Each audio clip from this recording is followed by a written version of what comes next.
scheduled to return around 1:30 because that's when the afternoon court reporter arrives.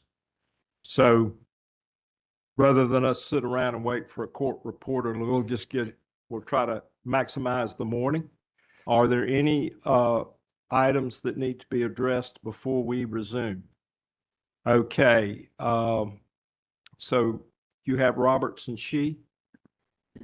Yes, sir. Duke Energy calls the transmission and interconnection panel to the stand.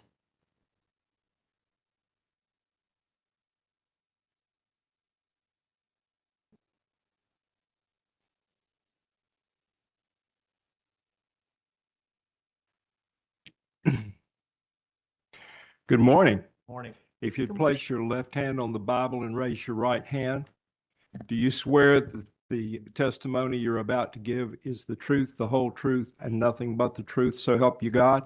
I do. I do. Ms. Finley, you're a witness. Mr. Roberts, would you please state your name and business address for the record? Yes, my name is Dewey Samuel Roberts II. I go by Sammy. And my address is 3401 Hillsborough Street, Raleigh, North Carolina. And by whom are you employed and in what capacity? I'm employed by Duke Energy as General Manager of Grid and Operations Planning. Can you briefly describe your role and responsibilities at Duke Energy?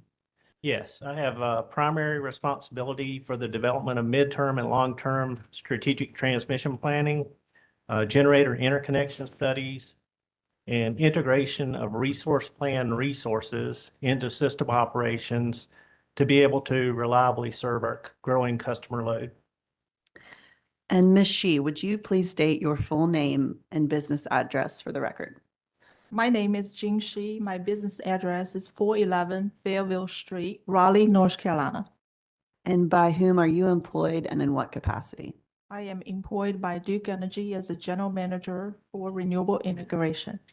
And can you please briefly describe your role and responsibilities at Duke Energy? Yes, I have primary responsibility to manage the interconnection process for Carolina and Florida jurisdiction. This responsibility includes administering utility scale generator interconnection enrollment studies, interconnection agreements, construction, and commissioning. This responsibility also includes back office support for interconnection cost allocation, final accounting report, billing, compliance reporting, and continuous data and process improvement. Mr. Roberts, did the panel cause to be pre-filed in this docket direct testimony consisting of 33 pages? Yes, And did the panel cause to be pre-filed in this docket supplemental testimony consisting of 17 pages? yes. Do you have any changes to the panel's direct or supplemental testimony at this time? No, I do not. If I were to ask you the same questions today that appear in the panel's pre-filed direct and supplemental testimony, would your answers be the same? Yes, they would. And this panel's direct and supplemental testimony did not include any confidential information, correct? That's correct. And did this panel also pre-file a summary of the direct and supplemental testimony for the commission? Yes, Chair Brawley, I ask that the transmission and interconnection panel's direct and supplemental testimony be entered into the record as if given orally from the stand, as well as the summary of their direct and supplemental testimony. Okay. Okay, we'll identify the direct testimony and supplemental testimony of transition and interconnection panel, 33 pages for the direct, 17 pages for supplemental. Without objection, they'll be entered into the record as if delivered orally from the stand. We'll also identify and admit the witness summary, direct and supplemental. And this panel is now available for questions. Avangrid? Thank you, Chair. Good morning, Ben Smith for Avangrid Power. good morning. I just have a few questions. I wanted to start talking a little bit about the MBST. And just to provide us a sort of base knowledge, can you explain a little bit about what the MBST is and how it works? Yeah, so the MVST study process conducted by the Carolinas Transmission Planning Collaborative looks at 3 scenarios. It follows the NOPR that eventually became Order 1920 for regional transmission planning. And so we start with a study scope that has 3 scenarios that includes the IRP portfolio consideration as well as stakeholder input. We take those 3 scenarios, analyze them in a study to determine transmission needs. And then from those transmission needs, we apply selection criteria to get to ones that we want proposed solutions for. And then those proposed solutions are developed. We look at alternative solutions to those proposed solutions. We look at alternative solutions for solving other needs identified by the MVST study. And then the solutions that are selected, we calculate benefits to ensure the benefits are greater than the cost if we want to move forward with those proposed solutions. And in this study process, what are the drivers on the load side? Or are they on the generation side, or is it some combination? And can you talk a little bit about that? So the first MVST study was kicked off in 2024. We got approval from FERC to incorporate the MVST study process into our OAT in March of 2024. So we kicked off the first study in 2024. At that time, the approved IRP was the supplemental planning analysis P3 fall base case. And so we developed scenarios around the portfolios within that approved IRP. And with that, could you repeat your question? I'm sorry. Well, I was wondering when the study is looking at transmission build, generally, is it load driven, generation driven, or some combination? Thank you. So with that, we take the current model that's developed for like TPL studies, et cetera, from the MMWG model that's developed for the Eastern Interconnection. And we make modifications to that model to incorporate these portfolios. It incorporates any ESAs for large load into the model that have been signed. And so it does consider both generation and load from that perspective. And there's a stakeholder process that also happens with respect to the MBST, isn't that right? That's correct. And can you explain how stakeholders are given, how they give feedback and how the companies look and accept that or sort of put it into the plan as necessary? Yeah, I'll give an example of how stakeholder input essentially changed the portfolios that we looked at. So originally we were, sorry. Yeah.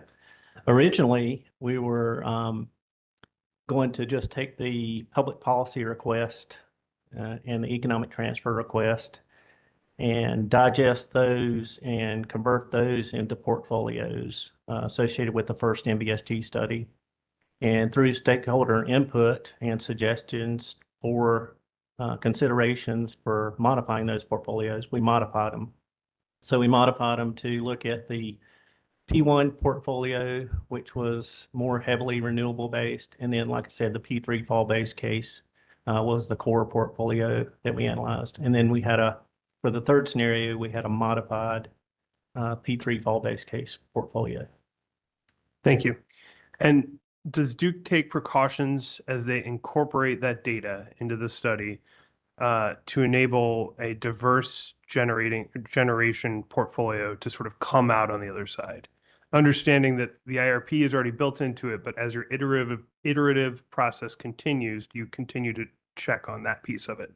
So with the 2024 MVST study, the whole purpose around it was evolve with this commission's orders to integrate resource planning and transmission planning. And so the evolution of that almost dictated that we consider the IRP portfolios for when we put those into the MBST study scenarios. Thank you. Do any of the MBST scenarios include substantial offshore wind build-out? So once again, the original MBST study started in 2024. And with this commission's order, we considered the approved IRP at the time. That approved IRP at the time did have offshore wind included. So Duke has at least studied an offshore wind transmission build-out. We studied the offshore wind impacts to the network transmission system with the MBST study. And has Duke found any connection in the RZEP, either 1.0 or 2.0 transmission upgrade set as enabling offshore wind in any way? So once again, the MBST study was an aggregate of a bunch of different resource types, not just offshore wind. The RZEP 2.0 projects, those, and today we're seeing it with respect to the current cluster studies, 453 megawatts of existing resources are benefiting from RZEP 2.0 upgrades that would benefit offshore wind if offshore wind were to be imported into Newbern. And last question, given that offshore wind is not in this current iteration of Duke's proposed carbon plan IRP, what steps is Duke's transmission team taking to make sure that if offshore wind is selected in the future, that they will be able to plan that transmission build? So, excuse me. So once again, based on commission order, we were approved to pursue some due diligence associated with the Newbern to Womack to Wake corridor for a 500 kV line. And we have trued up those cost estimates that we provided originally for that 500 kV line. We conducted preliminary engineering analysis associated with that line. And so those updates have gone into the proxy cost associated with offshore wind as an input to the IRP model.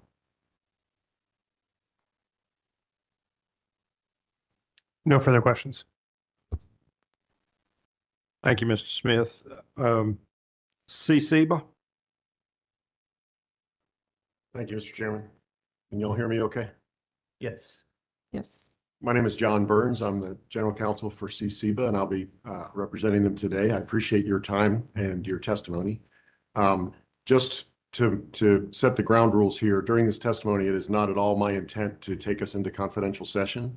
So for the sake of all of our schedules and the commission's patience, if you need to go into confidential information, please let us know, let me know, and I can sort of defer that question to the end of the session. But I don't expect we will.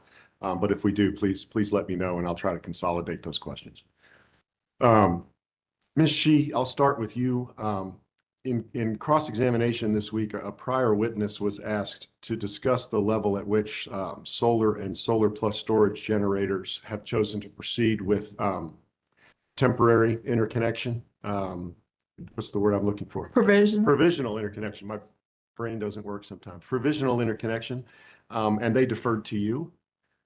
Could you please briefly discuss the level at which you have seen generator customers take up the opportunity for provisional interconnection? So if you're asking all of the generator resource types requesting Solar and solar plus storage. solar and solar plus storage, I actually did get the stats last night.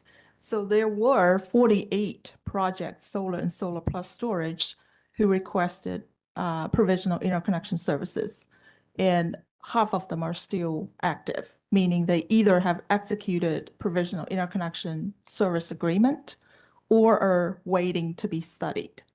And two of them, I believe, are three of the solar and solar plus storage have executed agreements. So they're progressing towards construction and completing the interconnection facilities before they can be provisionally interconnected. And I'll just add that, the provisional interconnection queue is beyond just solar. We actually have 179 of gas uprates provisional online serving winter peak last fourth quarter. So would you consider the provisional interconnection process to be successful so far? So far, because there's a large queue in parallel with a cluster queue process, we just need to execute them and making sure, everyone move forward to bring the provisional interconnection services online in a reliably and safe way, and we be able to operate a lot of them, on the grid. And does Duke intend to proceed and continue with provisional interconnection service in the future? Right now, yes. I'll move on then to a discussion of RZEP. I believe that would be you, Mr. Roberts. Is that right? That's correct. Okay. In your testimony, you state that Duke has complied with the 2024 Carbon Plan Order and submitted the RZEP 2.0 projects to the CTPC for study and inclusion in the transmission plan. Is that right? That's correct. The RZEP approach identified transmission upgrades that are commonly required in interconnection studies and built them proactively to support new generation. Is that a fair statement? So there's several studies that have confirmed the need for the RZEP projects, not just generator interconnection studies, but MBST study for one, for example, the CTPC public policy study. Mr. Roberts, if you could, yeah, I would just put it right up in front of you there.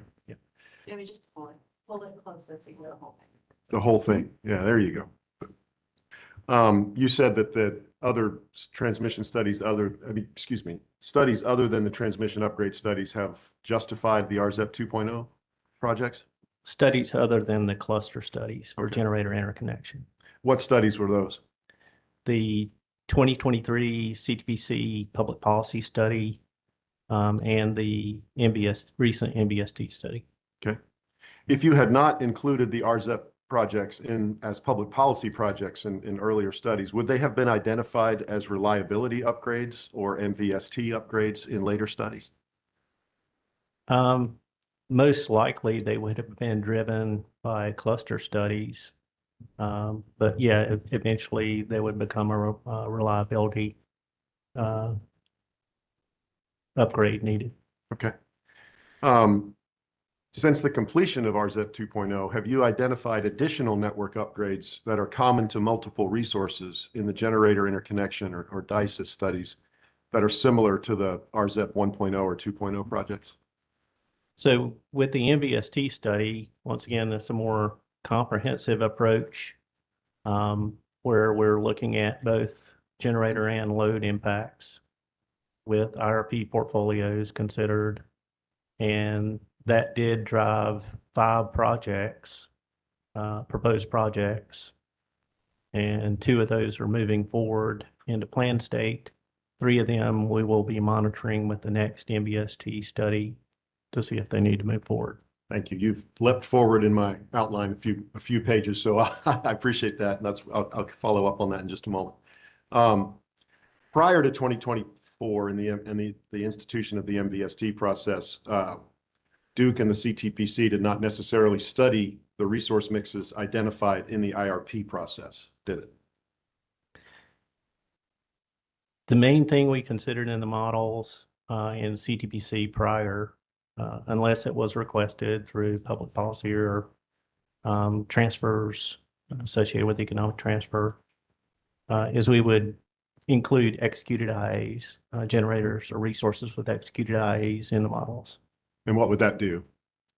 That would basically confirm that you're going to be able to reliably serve customers with the planned transmission system, given those generators interconnected and the load that was included in the model. And how did that change with the advent of the MVST process?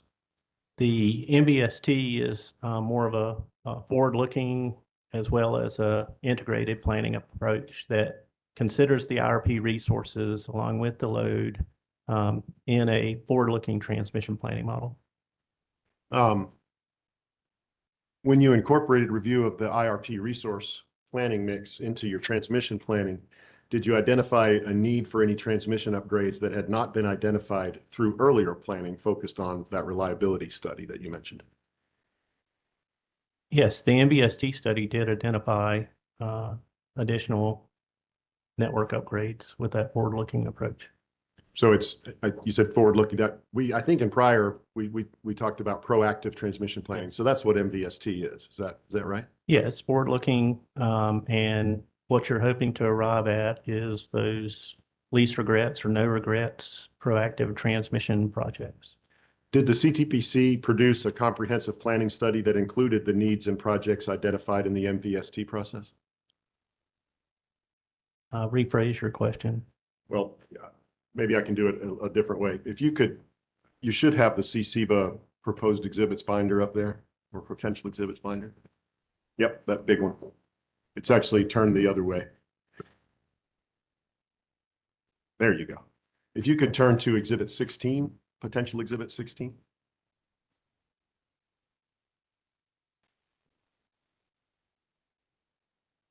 This is healthy. It's a thick one.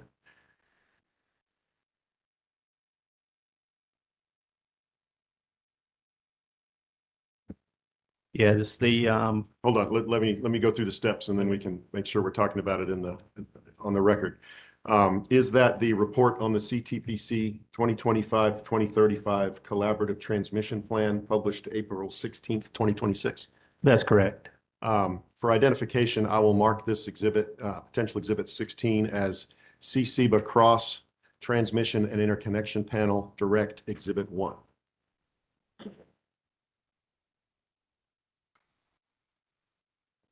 And Okay, we have CCBA, cross,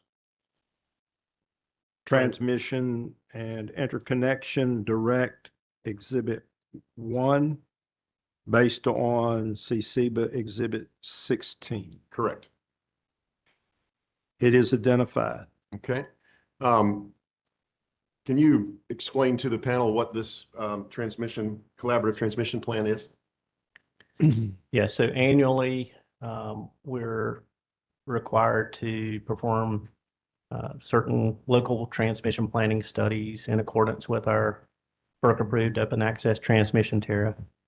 And that includes reliability studies, any public policy request for studies that are submitted to the CTPC, and any economic transfer submitted for study. We're required by the OAT once every 3 years to perform this MBST study. What we have agreed upon as a CTPC is to perform this once every 2 years in order to align with the IRP cycle, the CPIRP cycle. And so this report is this year is a culmination of the reliability studies, any public policy studies, which I don't believe there were any associated with this report, economic transfer studies, and then the 2024 MBST study results are captured in this report. In this report that's identified as Exhibit 1. That's correct. Mr. Chairman, at this time, I'd like to move CCBA Cross Transmission Interconnection Panel Direct Exhibit 1 into the record. No objection. Without objection, so ordered. Thank you. If you'll look at the table of contents on page 2 of that document, Mr. Roberts. Yes, I'm there. Okay, already ahead of me. Could you tell the commissioners where they could find a description of the projects identified in the MVST process? Yeah, there's a couple of descriptions. One is where it talks about the MVST process study, scope, and methodology. And I think it mentions the how the solutions are arrived at and the cost. That would be starting on page 36? That would be starting on page 36. That's correct.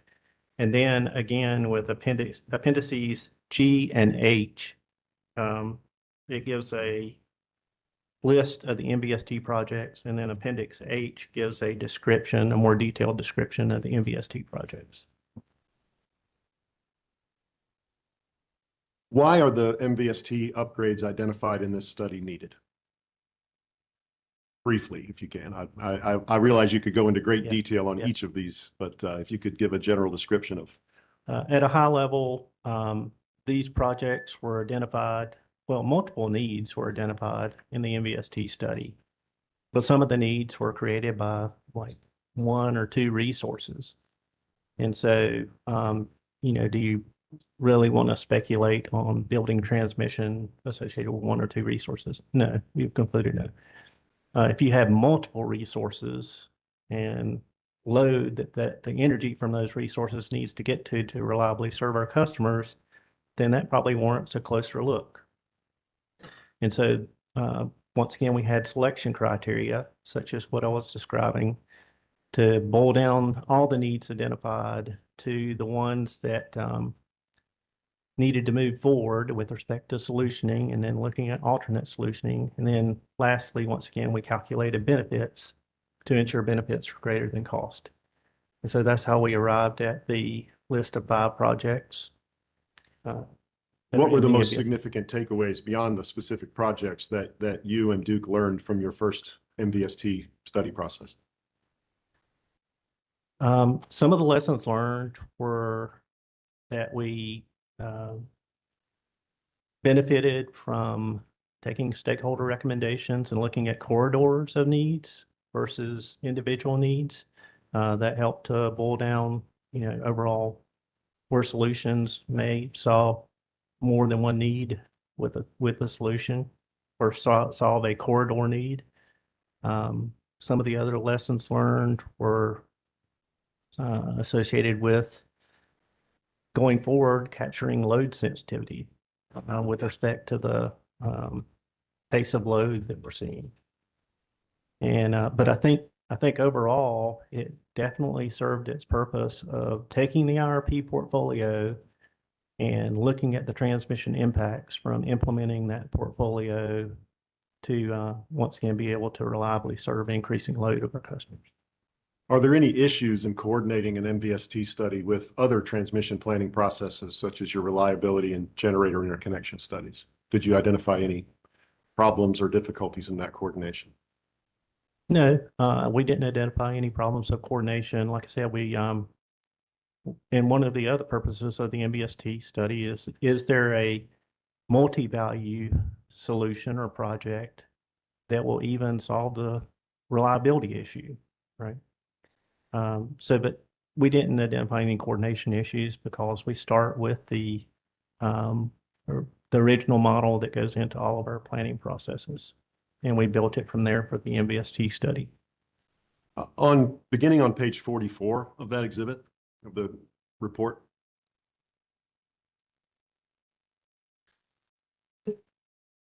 Let me know when you're there.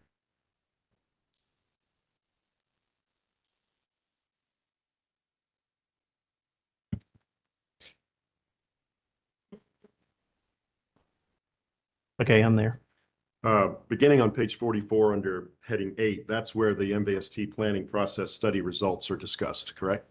That's correct. And on page 45, there's a chart that describes the identified cluster projects by cluster and lists them with 2025 costs and a 30-year PVRR estimate. Is that right? That's correct. In addition, there's 2 columns there to the right. BCR, what is BCR? Benefit to cost ratio. With ACO and without ACO. Can you tell the commission what ACO is and what it measures? Yeah, it's looking at avoided customer outages. And so what it says is if you replace this aging infrastructure, for example, with this new infrastructure, then you're going to be benefiting customer reliability and resiliency associated with avoiding customer outages. Why did you list these projects with and without ACO? We had a participant discussion. The CTPC is made up of participants, including load serving entities, NCMC, electricities, Energy United, and Central Electric Power Cooperative. And so we had a discussion amongst those participants, and they thought it would be beneficial to show the benefits associated with avoiding customer outages and without avoiding customer outages, because avoiding customer outages was one of the bigger benefits quantified for this study. So it is in fact a benefit. That's Right. correct. Okay. And it provides value to those customers if you avoid outages. Absolutely. If you relied more heavily on the ACO metric, would other projects have been considered to be cost-effective than were ultimately determined to be so? Cost effective, yes. Needed to be pursued at this point in time for our customers? I would say probably not. I would say we can monitor these three that we selected to be conceptual at this time with future studies. And if they show up in future studies, that repetition of showing need and that solution solving that need probably means it needs to go forward. On page 48 of your report, under collaborative transmission plan, the third paragraph, you discuss, are you there? Sorry. Okay. 5 MVST projects with a cost estimate of 352.5 million, and 3 of them are conceptual. Is that right? That's correct. Which 3 are conceptual, just for the record? So the Winsboro corridor, the Baden corridor. Is the Woodruff new Woodruff. 100 kV? That's correct, the Woodruff corridor. Now, they were found to be cost effective in the studies. So with, once again, if I turn back to the page that you referred to. Sure. last time, with the, 45. yeah, with the avoided cost, avoided customer outage benefit. Baden was shown at 1.38. The Watery, which is the Winsboro, I was showing it to be at 1.4. Mhm. And the Woodruff rebuilds was shown to be at 5.1. And when you say with those numbers there, that's a representation of the ratio of cost to what? At one point, it's 1.38 is a ratio of what? The benefits calculated associated with the cost. Okay. And we looked at 30 years PVRR for benefits, so 30 future years. I'm interested in these two as a sort of a description of what happens later on in the MVST process. Why are the Baden rebuilds and the Woodruff new 100 kV lines listed as conceptual? Because once again, the participants questioned, or one of the participants questioned the overall value of the avoided customer outages. And what would need to happen for these two to be approved as transmission projects in a forthcoming study? Right. Once again, showing the need again, and then showing a benefit to cost ratio. I mean, you agree with me that things are very dynamic, right? I sit in those meetings. I understand. So, are very dynamic associated with how the system is changing. Mhm. And so the system could change over the course of the next few months, the plan for the system over the next few months. And that could significantly change power flows. For these projects, we just wanted to see a repeat of the need identified, and then the timing of the need, saying that these projects need to move forward. Would you consider the MVST process that you started undertaking in 2024 to be successful? Yes, I would. Are there areas where it can improve with the development of stakeholders as well, with the involvement of stakeholders? Yes, we had many conversations with stakeholders, received stakeholder feedback, and made some changes to the 2024 process as we went along based on that feedback. Okay. I'm going to change topics slightly and just move to one issue about how the MVST is conducted. Did the CTPC or Duke personnel perform production cost modeling as part of the MVST study? So over the period of the evolution of the first MVST study, we did develop our Encompass nodal production cost model. And that was an effort, that was a heavy lift, but we did it. Okay. And we actually used it to calculate production cost benefits. What does, for the benefit of many folks in here, what does a nodal model do? How does it differ from a zonal model, for instance? Right. So zonal, you're mainly looking at power flows impacts from one zone to another. And so I believe, subject to check, MISO uses a zonal approach for their long-range transmission planning. They have multiple zones, like Duke Energy Indiana is in zone 6, for example. And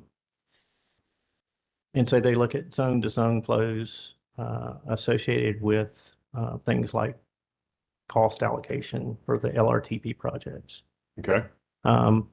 For us, zonal would have meant something like CP&L East or DEP East to DEC and DEC to CPF, DEP West. That's what zonal, we could have divided it up into more granular zones, but the more granular you get, the more assumptions you have to make associated with that zonal model.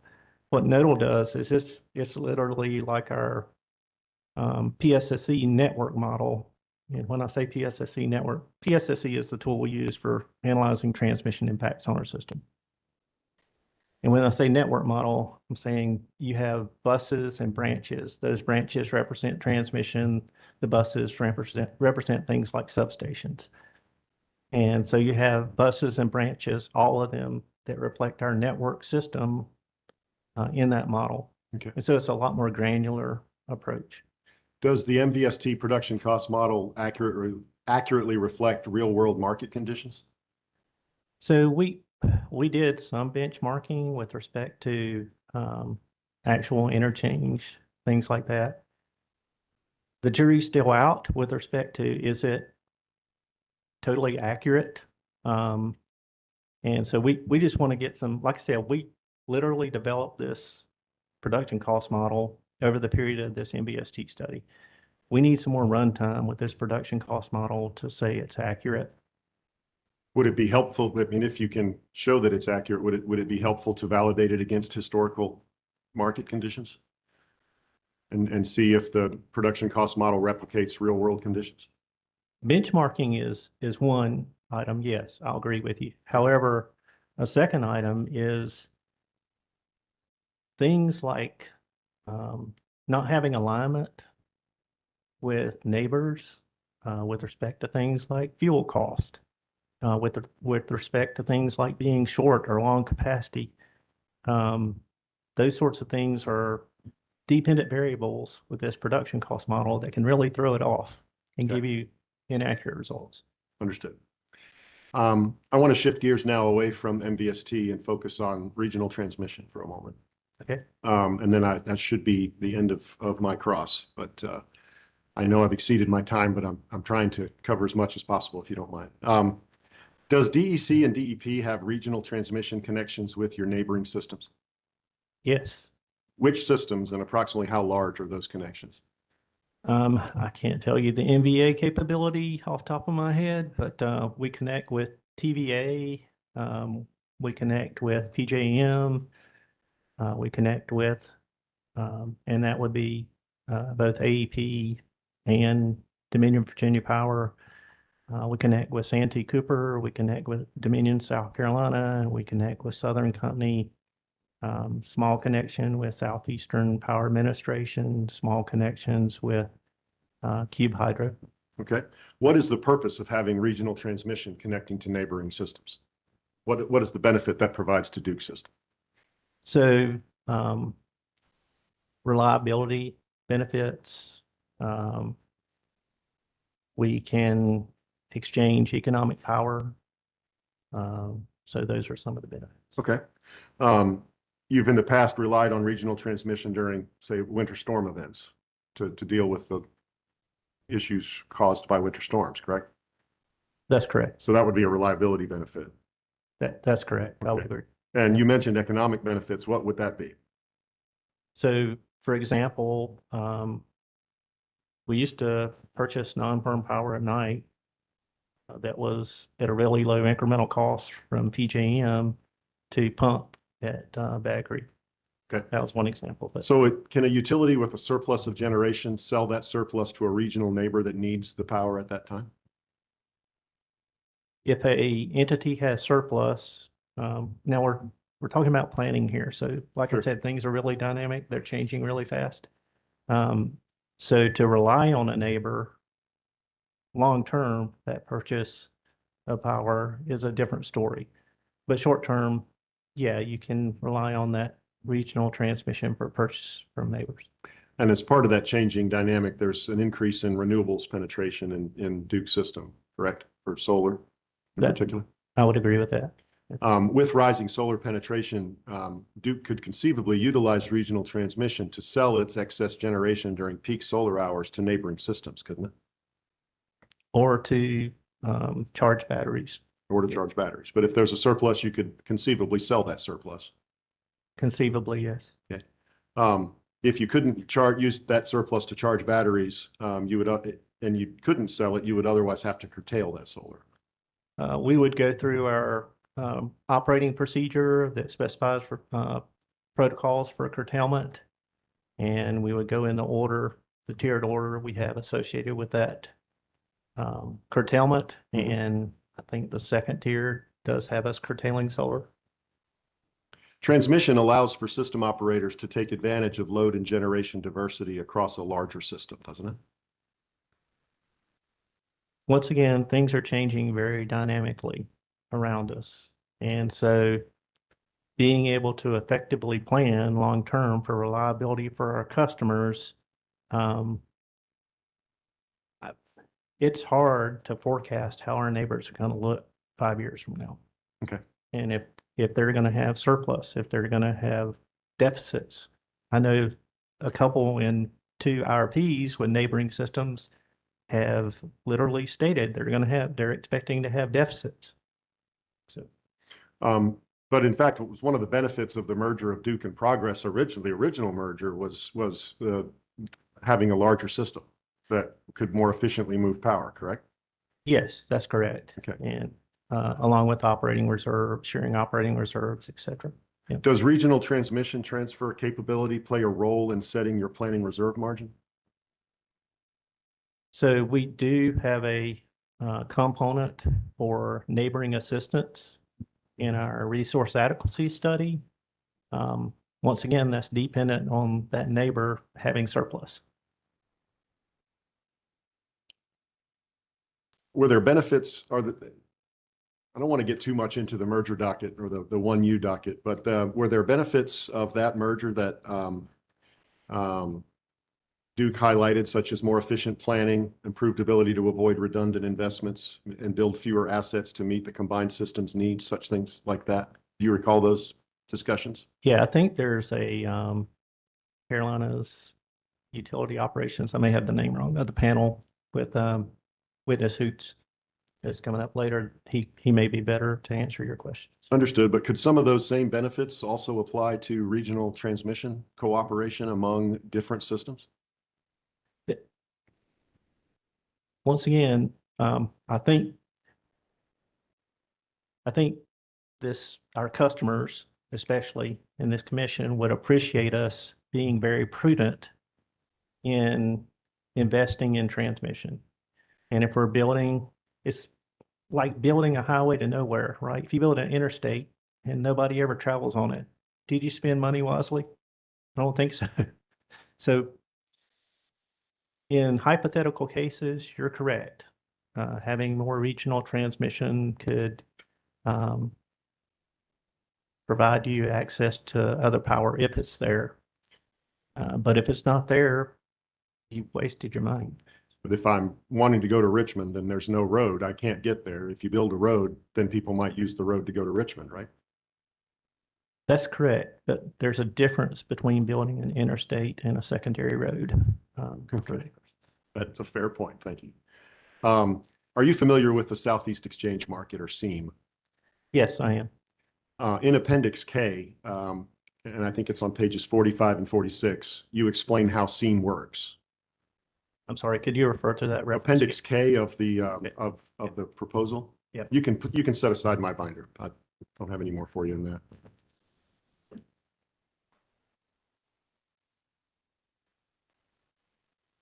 And I really am not going to go too far into that. I just wanted to ask whether that's the area in which you discuss SEAM. Yes, yes, I do discuss SEAM in Appendix K. All right.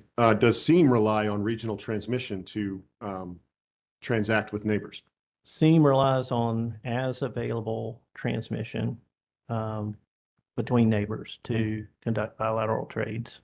And are those transactions firm or non-firm transactions? It's as available transmission, so they're non-firm. Okay. You mentioned in your test, in Appendix K, that SEAM provides benefits to DEC and DEP customers, correct? That's correct. And that those benefits are expected to grow as the market matures and new members join. Is that right? That's correct. I've got a few questions about what that means to your customers. Do DEC and DEP customers benefit from selling excess generation to neighboring entities on a non-firm basis? At times, there can be some benefits associated with selling excess energy. There can be times when purchasing energy on the SEAM can be beneficial to our customers. In what way? If the incremental cost is much lower than our current production cost or incremental cost, and we can do so reliably, it's probably a benefit to our customers. And so your purchasing customers could also benefit from purchasing lower cost power from neighboring entities on a non-firm basis in SEAM, potentially. And they do. Okay. Is that because in some circumstances, DEC and DEP can avoid incurring higher costs to generate by purchasing lower cost imports on a non-firm basis? At times. And are those cost savings passed through to your customers and ratepayers? That's my understanding. Okay. Do you have transfer capacity with some non-SEAM entities like PJM? We do have transfer capability associated with PJM. Is it DEP or DEC that has that? You know, I guess it won't matter if you're merged, but But I mean, we have an Antioch tie with PJM out of DEC, and we have the 500 kV. We had the Wake Heritage line out of DEP. are you familiar with whether these beneficial transactions with SEAM members or PJM are represented in the IRP modeling tools? Once again, they're non-firm. They're using non-firm as available transmission, and so it's not a quote capacity resource. So I'll defer to the IRP panel Okay. on whether it's not, but I don't believe it is modeled. Are you familiar with the scale and amount of transactions that Duke has completed through SEAM in 2022 to 25? And before you answer, the exact amount and value of those transactions was provided in a confidential discovery response. So please don't state the amount unless we go into that. But are you familiar with what that amount is? Yes, I am. Have you reviewed the testimony of CCBA witness Michael Haggerty? Yes, I've read his testimony. Understanding that you may disagree with Mr. Haggerty on his recommendations, did he accurately state in his testimony the number and value of SEAM transactions undertaken by Duke from 22 to 25? I do think we're starting to get into rebuttal a little bit. Okay, I can hold that. That's fine. Thank you. Would you expect SEAM to increase future utilization of existing regional transmission if it develops as forecast? I mean, the governance board is always looking at enhancements to SEAM, but you got all the members that have to agree to make changes associated with that. Once again, things are very dynamic, even in our neighbor system, believe it or not. Understood. And so the thing I'm seeing with SEAM, and sorry if I'm getting into rebuttal, but the thing I'm seeing with SEAM is that the basis spreads are not very wide. And so that lends itself to not having a lot of trades or not a lot of high margin trades. And so So those are some limitations of the SEAM, so the way SEAM is designed. I think it's the limitation of any kind of market you would consider. Are you familiar with energy imbalance markets or day-ahead energy markets that have been operated in the non-RTO West? I am. Is there any so there would be no requirement that Duke join an RTO in order to participate in an EIM or a day-ahead market if such existed in the Southeast? No, I mean, the Western energy imbalance market is not part of not wholly encapsulated in a RTO, I would say. Thank you. Just give me a moment if you don't mind. Could you tell the commission what CERTP is, SERTP? Yes. CERTP stands for the Southeastern Regional Transmission Planning Group. Is that roughly Does it have some similarities to the CTPC, but on a broader territory? It is the regional planning entity that was established to comply with FERC orders 890 and 1000. And so our local transmission planning group, there are some aspects of 890, but very limited, that we have to comply with, but not to the extent that CERTEP has to comply. Has the CERTEP process identified a need for regional transmission upgrades in the DEC or DEP service territories? Upgrades have been studied, and they've been studied with respect to displacing local transmission projects. And none of those projects were deemed to be of value to move forward, or they didn't displace the local projects. Why, in your estimation, has the CERTEP process not identified those projects as needed? And this is not intended to be snarky at all, but I think our transmission planning has been very effective in the Southeast. And so we are effectively planning the transmission system to be able to reliably serve our customers at a least cost. Does CERTEP utilize best practices such as MVST for regional transmission planning? CERTEP is in the process of developing methodologies for compliance with Order 1920, which is a different approach associated with regional transmission planning. And they'll be making that compliance filing in December, subject to check. And with that planning process, we'll look at 3 scenarios, plausible and diverse scenarios. We'll calculate 7 benefits associated with solutions or facilities that come out of that process. And then it could produce some projects, yes. Will the Duke IRP portfolios or the near-term action plan be included in the things that are studied as part of those Order 1920 studies? I think the input that DEC, and I'm talking about the combined going forward, that DEC provides to the CERTEP process, 1920 process, will have heavy consideration of the IRP portfolios. Do you know whether the Order 1920 studies will be conducted in a nodal or a zonal approach?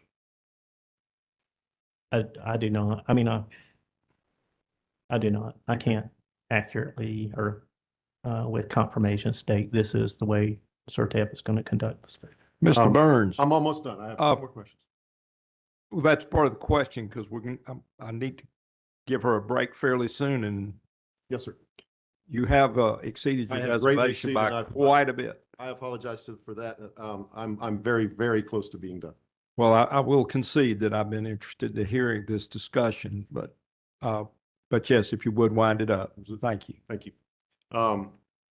Could Order 1920 identified upgrades possibly enable more transactions with neighboring systems for Duke? So once again, neighboring systems are dynamically changing, so that's going to impact the opportunities for forward trades associated with our neighbors. Okay. To the extent that any would be transmission constrained going forward, a TSR would be submitted and we would build to that. Once again, even with Order 1920 planning, we've got to answer to our states, right? So it's got to be prudent. If costs are going to be allocated to NC customers, we've got to show that regional project is going to be prudent. Or as a sponsor in CERTEP, we're going to vote no, and I think the state will emphasize we vote no on it. Last very brief series. Does CERTEP allow non-sponsor stakeholders to attend quarterly meetings? Yes, stakeholders do attend meetings, CERTEP meetings, and they've attended a lot of meetings with the development of this Order 1920 process, methodologies and process. Do any state level commissioners attend those meetings? So we have a relevant state entity group, and I think there are state commissioners that attend those meetings in development of the Order 1920 process. Would it help the CERTEP process and the involvement of North Carolina's interest in that process to have NCUC commissioners or their staff attend and participate in those meetings? So I think representatives are adequate associated with attending those meetings because they can convey the information effectively and they can offer up the right questions and the right input to the process. So either commissioners or their representatives. Thank you very much, and I appreciate the commission's patience. No further questions at this time. All right, we're going to take a 10-minute break.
I feel like I'm eating it, but that's okay. It's important that I can hear you. You're always patient with me.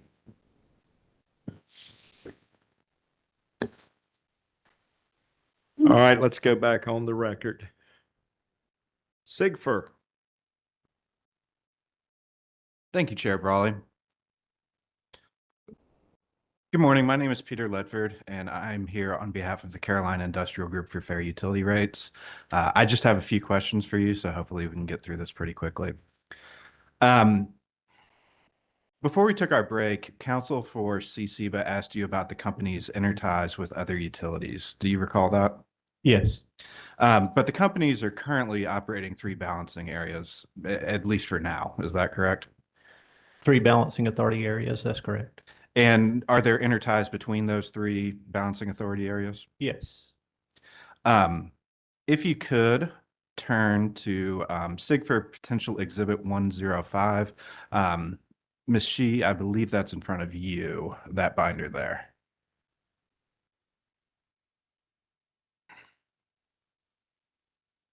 Could you repeat the tab? 105.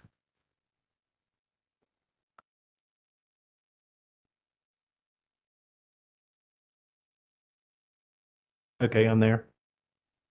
And would you agree that this is a data request that SIGFR sent to Duke asking about the tie line circuits that connect the various Duke-owned balancing area authorities? Yes, it is.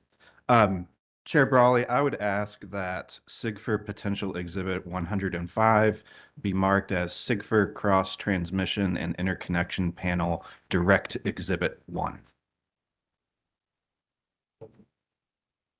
Okay. Sigfer Cross Transmission and Interconnect Direct Exhibit 1 is your number 105. Yes, sir. It is identified. Thank you.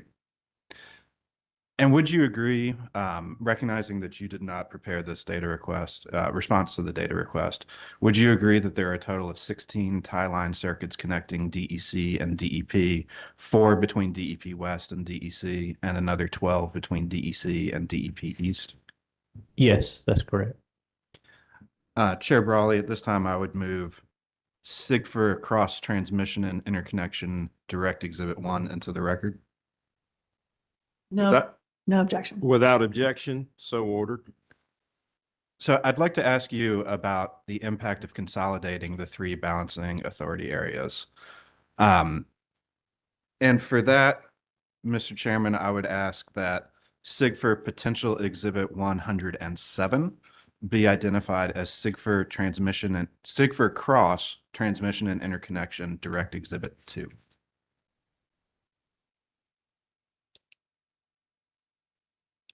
$107. Yes, sir. Okay, excuse me, I'm having a little disconnection here with my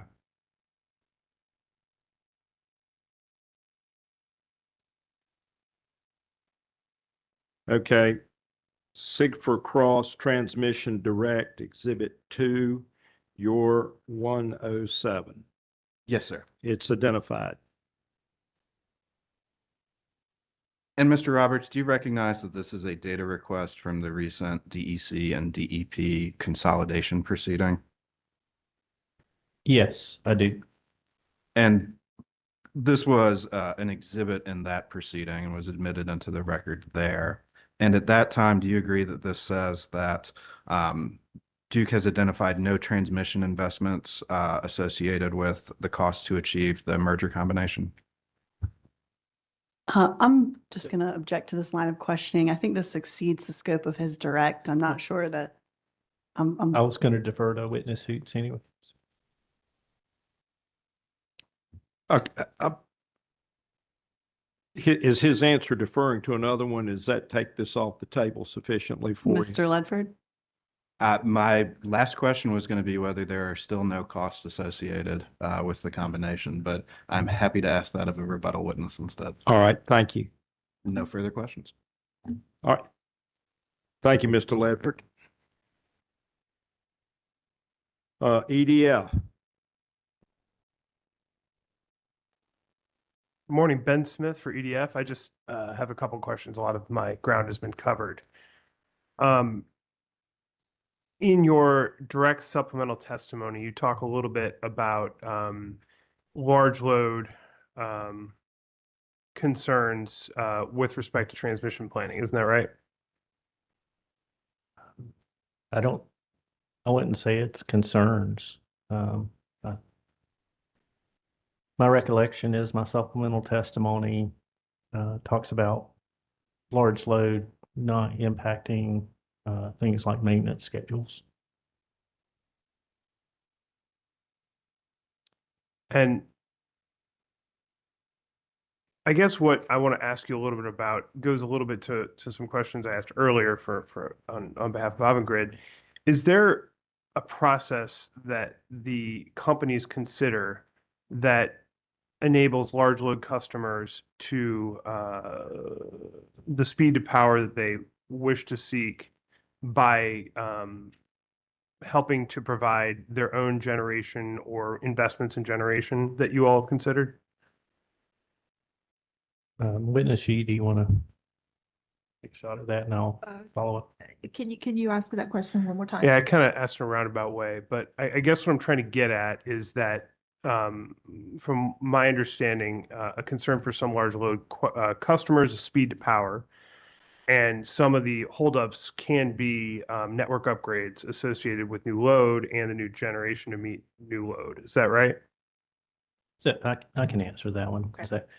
So with respect to for large loads, there are studies conducted.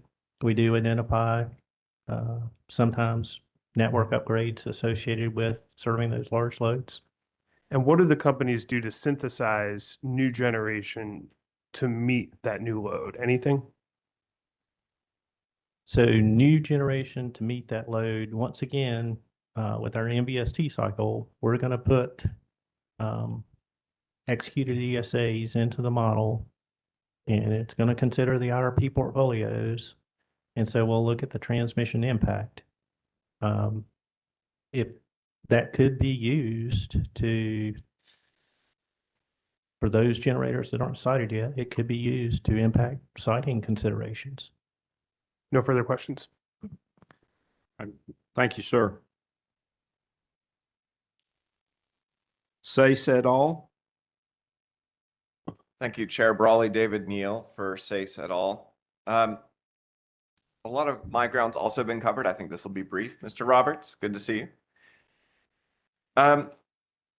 You've had a discussion today about multi-value strategic transmission planning and the ways in which that's a proactive planning process to keep pace with system needs. Would you agree that by planning for multiple needs like reliability upgrades, interconnection, or public policies at once, you're avoiding piecemeal expansion of the system? That's one of the advantages of the multi-value strategic transmission approach to transmission planning. Yes. And is it fair to say that planning in this way results in more cost-effective transmission expansion than if the grid were built out exclusively through generator interconnection processes or exclusively through the reliability planning process? Exclusively through the generator interconnection process and the reliability planning process, I would have to say yes. And is it fair to say that proactive planning can bring new generation online faster than if Duke were reacting to individual generator interconnection requests? Yes, but once again, we want to make sure we're not advocating for unneeded transmission. So, and that's another area the MVST study helps.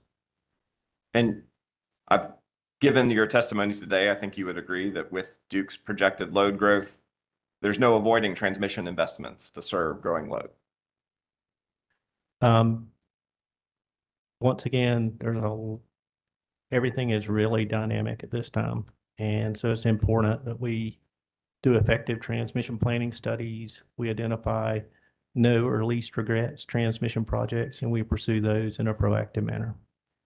But again, isn't it your anticipation that a part of meeting growing load is going to involve investments in the transmission system? Yeah, like I said, there's studies, multiple studies done. Initially, the load studies can identify transmission upgrades needed to be able to serve load. And just to tie a bow on this, if implemented effectively, you would agree that the MVST process should result in less expensive grid expansion while also bringing new generation online more quickly? Yes, I believe so. No further questions. Thank you, sir. Public staff. Thank you, Chair Brawley. We have no questions for this panel at this time. Okay. Duke, redirect. No redirect. Okay. On CPIRP, we admitted your first exhibit. We did not admit your second. Did you want to, or are you going to object to it? I will move the admission. Okay. We'll see what happens. No objection. All right.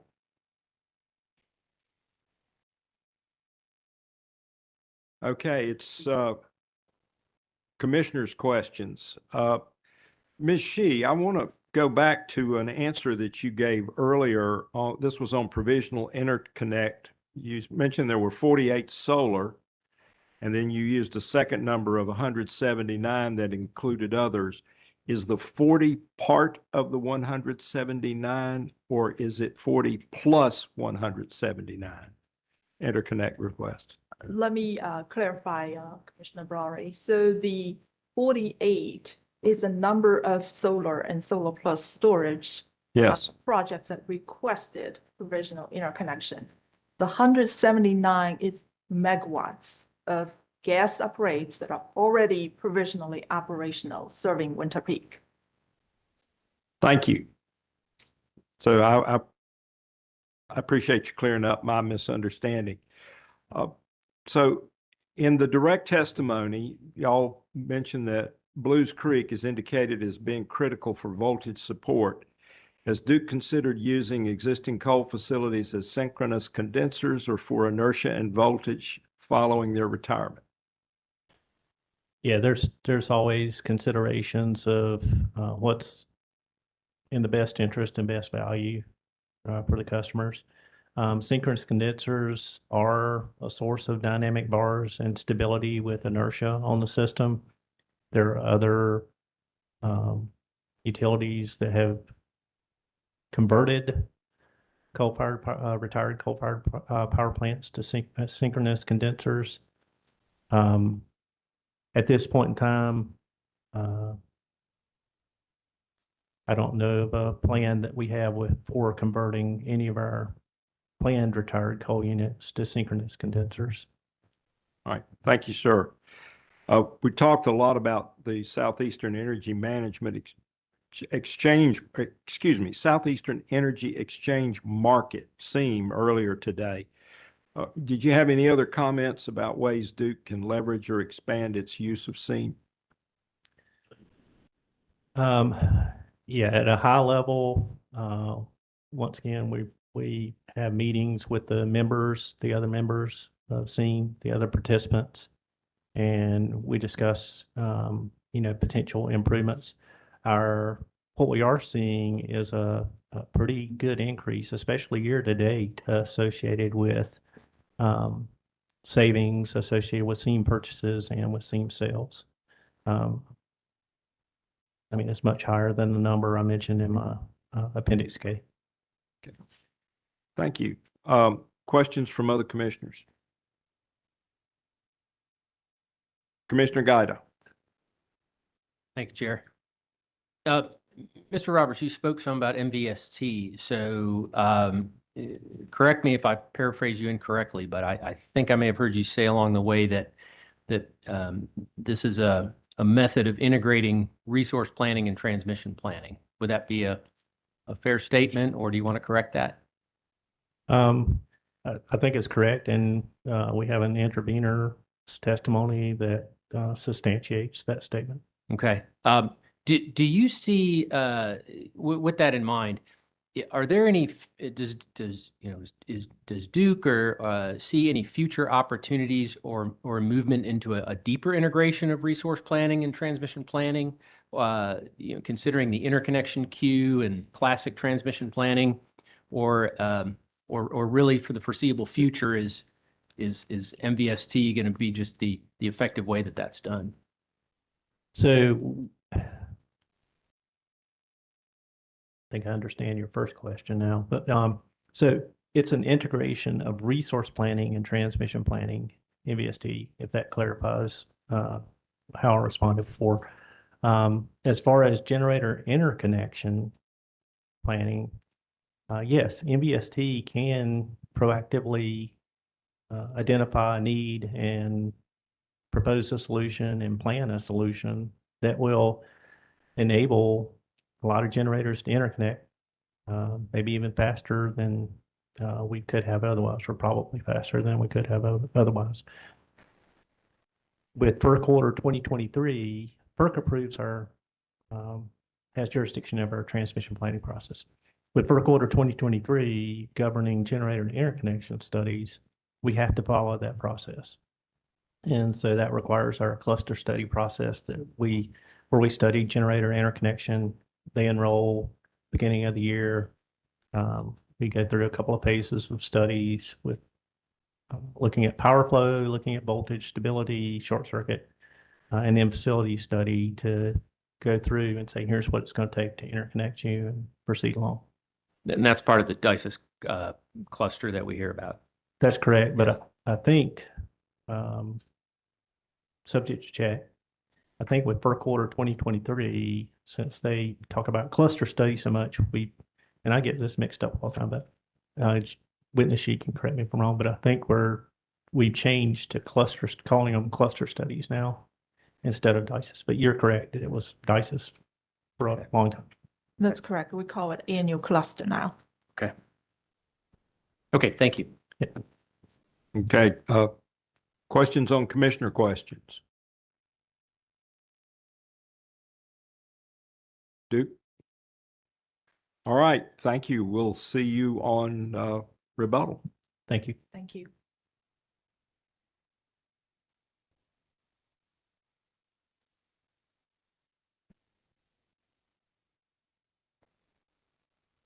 Chair Brawley, Duke Energy now calls the onshore wind panel.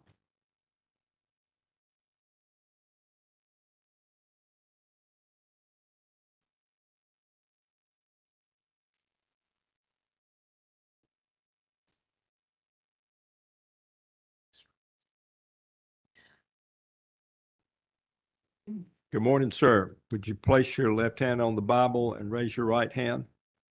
Do you solemnly swear that the testimony you're about to give shall be the truth, the whole truth, and nothing but the truth, so help you God? I do. Your witness, Ms. Bentley. Mr. LaRoche, did you?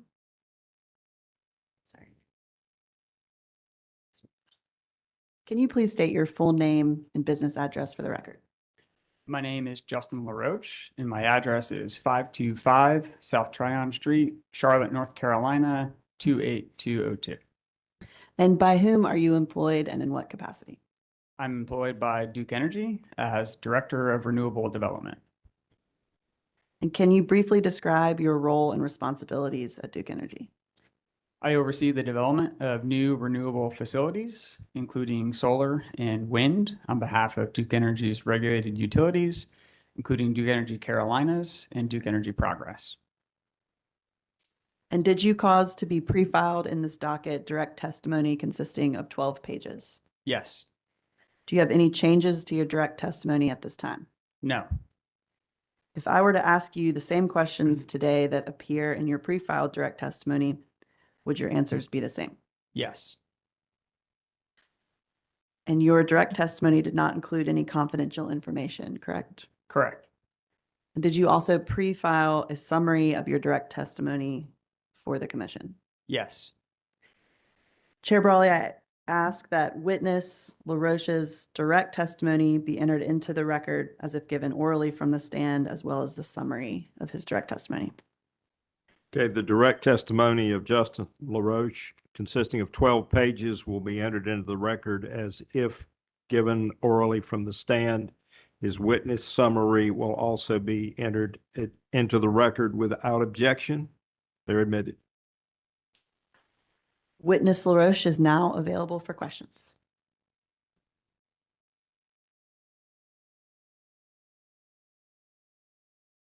Okay. Sigfur. No questions, Chairman. Thank you, Mr. Ledford. EDF. Yes, Chair Brawley, just a few. Good morning. I'm Ben Smith for Environmental Defense Fund. Beginning on page 6 of your direct testimony, there is a section entitled Current Policy Environment Considerations Impacting Onshore Wind Energy Resource Development. Do you recall that portion of your testimony? Yes. And in that portion of your testimony, beginning on page 6, you mentioned the January 20th, 2025 White House memorandum related to onshore and offshore wind. Isn't that right? That is correct. And were you in attendance to the hearing yesterday? I was not. Yesterday, I asked the commission to take judicial notice of a district court memorandum and order in Massachusetts with respect to this memorandum. Are you aware of that? Yes, I am. And you do understand that that order, memorandum and order, excuse me, effectively repealed this executive memorandum. Isn't that right? That is correct. And I think I highlight a total of 6 different policy changes and action that occurred in 2025 alone, several of which have changed since they went in, including the one that you pointed out. So I think that just highlights, and the point of my direct testimony highlights the significant amount of policy change that occurred and is occurring, and the uncertainty and challenges that onshore wind currently faces. So as I went through yesterday with Mr. McIntyre, are you aware that all of the changes I think that you reference here are either administrative or executive actions and are not actions of Congress or statute? Is that right? Except for, I think, the mention to the tax credits. Well, I was going to get to that. Okay. Are you aware that there is a new decision that was referenced by, I believe, counsel for CCBA the other day in a document that was taken under judicial notice, which repealed portions of issues related to the ITC? Correct. I think you're mentioning the addition of the 5% safe harbor method. I'm just referring to the decision that was made in a district court, maybe also in Massachusetts. I don't recall, but are you aware that there is a decision made that's going to impact the 5% safe harbor issue? Yes. Okay. So I'm going to ask my question before that. Aside from what you just referenced with HR 1 reconciliation bill, the remainder of actions that you see as policy headwinds are either executive or administrative positions taken by the federal government. Is that right? Correct. And are you aware of legal challenges to those different things, not just the Massachusetts judicial memorandum order I referenced, but other challenges to some of those actions? I am not, but I don't think the hourglass is fully expired where additional contentions could be made. Sure. I think we could agree that contentions will likely occur over energy projects in perpetuity. We agree to that? Yes. So in the last IRP, CPIRP, you referenced that onshore wind, about 1,200 megawatts, was selected in the final carbon plan approved by the commission. Isn't that right? Yes. And since then, you all moved forward to some degree with a partner of sorts to try and get to a point where you could develop onshore wind, and that was unsuccessful. Is that right? Correct. We, as described in my direct testimony, we made significant progress on evaluating and developing and attempting to develop new onshore wind facilities. And are you going to be able to capitalize on the progress that you made in that going forward to potentially have new onshore wind facilities available to the companies in the future? As discussed and outlined in my direct testimony, and in light of the policy changes that we just discussed, we experienced significant challenges in attempting to site new onshore wind facilities within our balancing authority.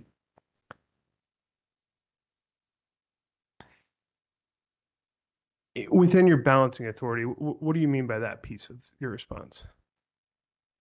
Our primary efforts were to identify and then pursue new onshore wind facilities located in our balancing authority, meaning they would interconnect directly into Duke Energy's transmission systems. And are you aware that there are onshore wind systems that are coming online and generating first power in other parts of the country right now? That is a true statement. No further questions. Thank you, Mr. Smith. Sace et al. Good morning, Menashe Magruder for SACE et al. I have just a couple questions. Counsel for Avangrid covered a lot of ground. Mr. LaRouche, can I have you turn to page 9, line 2 of your testimony? Just let me know when you get there. I'm there.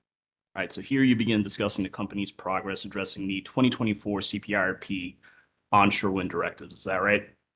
Correct. All right. Can I have you turn, it should be up there, it's tab 1 of SACE et al.'s judicial notice document notebook. And if it's not there, I'm happy to help Can you you find it. help orient me to? Yeah, I want to, thank you.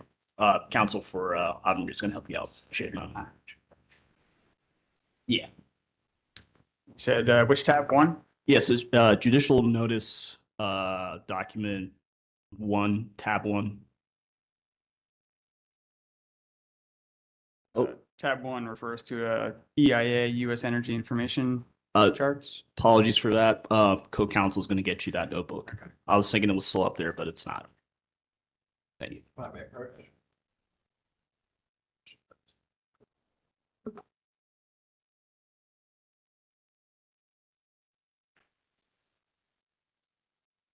Can you repeat the tab number? Number 1 looks to be an NCUC order.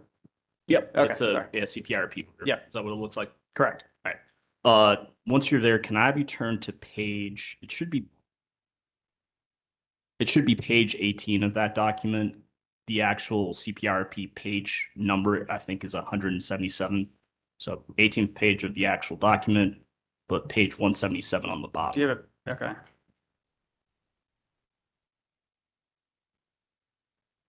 So page 176. 177 will be like the CPIRP order page. Yep, I'm there. All right. Do you see ordering paragraph 25? Yes. And that reads, Duke shall take reasonable steps to pursue the development and procurement of 1,200 megawatts of onshore wind to achieve commercial operation by 2033, including at least 300 megawatts targeted for commercial operation by 2031. Yes. Okay. So you note on page 10, so going to your testimony now, you note on page 10, line 6 through 7, and just let me know when you're there. Is it page 10? Yeah, line 6 through 7. Yep. So you note that the companies were authorized to spend up to $65.6 million in development costs to help develop and procure that 1,200 megawatts. You see that? Correct. Yes. Okay. And so going down to line 9 on that same page, you testify that the companies only incurred about 1.3 million. Is that fair? Yes. All right. You note on page 5 of your testimony, you don't need to go there, just orienting you that you're sponsoring the onshore wind section of Appendix H. Do you have that appendix in front of you? I do. All right.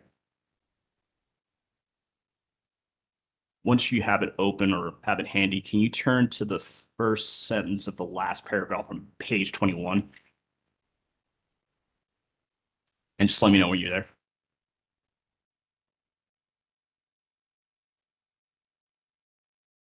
The last sentence of paragraph 1. Of the last paragraph. Last paragraph. Yeah, sorry about And is it the first sentence or the last sentence you want to? that. First sentence of the last paragraph. A little confusing. Beginning as of June 2025? Yep. Okay. So you'd agree that as of June 2025, Duke was unable to secure site control of onshore wind development sites in order to submit an interconnection application into the 2025 annual DICES cluster study. Is that what it says? Yes, sir. All right. So given the development expenditures you testified to on page 10 of your testimony, the most Duke would have been able to spend to secure site control for that 300 megawatts would have been about that $1.3 million cost. Is that fair? Amongst other activities included, not just establishing site control, but among others, yes. Okay. No further questions. All right, thank you, sir. And since you brought the document up, I'm going to go ahead and say we will take judicial notice of the excerpts from the order in docket E-100 sub 190, which is listed as SACE potential judicial notice exhibit number 1. Thank you, Chair Brawley. I just want to note for the record, I believe co-counsel had sought to introduce that document at, I forget what day of the hearing, and the chair already took judicial notice. Obviously, if you want to take judicial notice, that's your prerogative, but just wanted to flag that for the record. I had shown that y'all had put something in on E-100 sub 1. Okay, yeah, this is correct. You're right. We do have judicial notice on this. I was reading the docket number that you put on it for this proceeding and was incorrectly doing that. So you're correct, sir. It is in the record as judicially noticed. And thank you for completing your testimony. Public staff. Thank you, Chairman. Thank you, the public staff. I appreciate your coming out. The public staff doesn't have any questions. There's commission questions we may ask, but otherwise, no questions. All right. Redirect by Duke.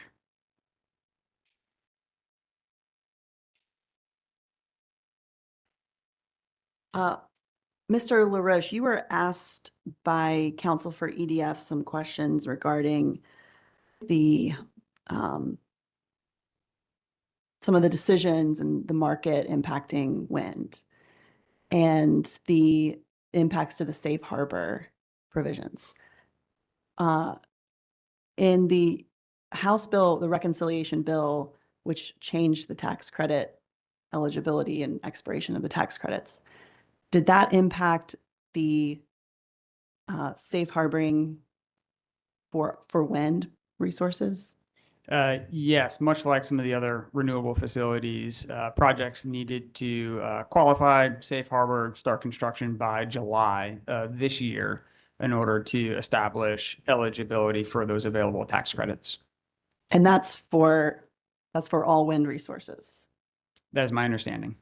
And were some of those tax credits still, did that apply to all resources, or was that just renewables or just wind? It impacted in varying levels, solar, storage, and wind is my understanding. Was it the same for storage as it was for wind? No, it is not. It has different requirements, different eligibility when they fall off. Okay. No further questions. Thank you. Commissioners' questions. We had one. You've already answered quite a bit about this. You'd referenced the unexpected challenges during early development, and which contributed to halting development. Did you enumerate all of the challenges already, or are there some you haven't discussed? If there are, what are they? I think maybe one that's not quite fully elaborated on is the challenges we uncovered with stakeholder engagement and landowner engagement. So which then turns into our overall concern on the viability of onshore wind facilities being able to be sited, secure land, and ultimately get permitted on and then constructed. So we evaluated, we identified 246 potential feasible onshore wind sites in the last siting study we did as part of the 23 IRP process. As a part of our evaluation and due diligence, we've since eliminated 211 of those sites, leaving just 35. Of those 35, we then prioritized 6 to begin landowner stakeholder outreach on. And those were the 6 sites that we were unable to identify to fully secure enough site control interest from those landowners to then secure a project to submit into an interconnection cluster. So that was at least 26 different landowners throughout that process. I think coupled with the external environment and the policy changes, it is a very tough environment to site, right? Not just renewables, but any generation facility, onshore wind particularly, probably contributed to our challenges. So the company remains unconvinced or concerned, right, that new onshore wind facilities can successfully be sited, establish site control, and then successfully complete a permitting process within our service territory. Okay. Thank you, sir. Questions from other commissioners? Commissioner McKissick? And this involves the testimony you just provide. In terms of the sites that you eliminated, what types of problems did you encounter? I mean, what's the nature, the complexity, the type of roadblocks that resulted in what we'll call the total elimination of those sites, as opposed to viewing those sites as challenges that had to be overcome? Sure. Yeah, the list in no priority order includes factors such as military impacts, parcel fragmentation, or just the sheer number of land parcels and landowners that would be needed to say yes to give a developer site control to develop a project. The impact of federal, state, or conservative land that's not usable. A number of those facilities or sites that we identified were located outside of our service territory, so they were further eliminated. We eliminated projects with counties with known restrictive ordinances, which would effectively prohibit development. Insufficient usable land. So we originally identified enough land, but then once we did detailed siting analysis, topography, setbacks to roads, structures, just purely didn't have enough buildable land in a decent clustering together. So we actually did turbine layouts on a number of sites to help identify these conclusions.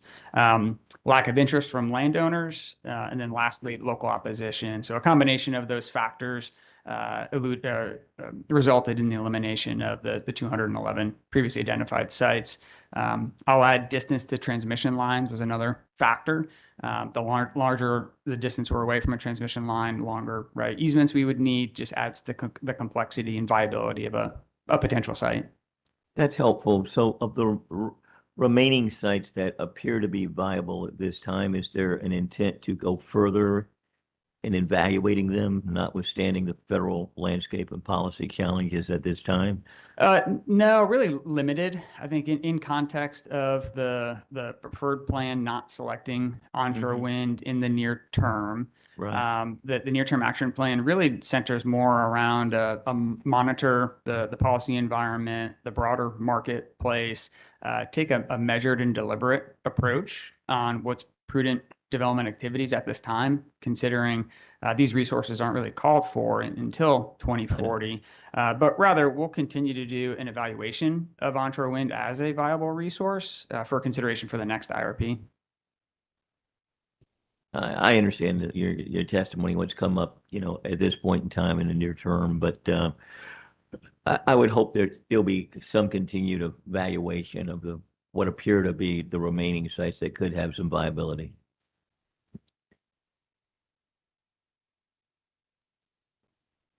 Commissioner Tucker? Mr. LaRoche, I heard you mention military, and that triggers me having had some experience with dealing with those folks in another role.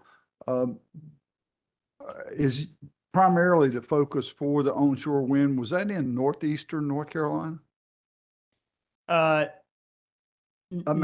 just asking about the area. Sure. So no, we evaluated the entirety of North and South Carolina in our siting study, and then continued to narrow down those lists based on criteria. So northeastern part of North Carolina, right? That's not in our service territory. We didn't focus in any sites there. But I would say and categorize that a good majority of the sites we did identify did come with some level of military exposure at various levels, significant, moderate, minor, right? Did you look in the mountains of North Carolina where wind velocities are pretty high. Is there opportunity, was there or will there be in the future opportunity there? We did. Again, we studied the entirety of the two states. And from my recollection, we actually did not identify too many sites in the mountainous areas of North Carolina due to a variety of factors. I think the land parcel and topography was a bigger issue.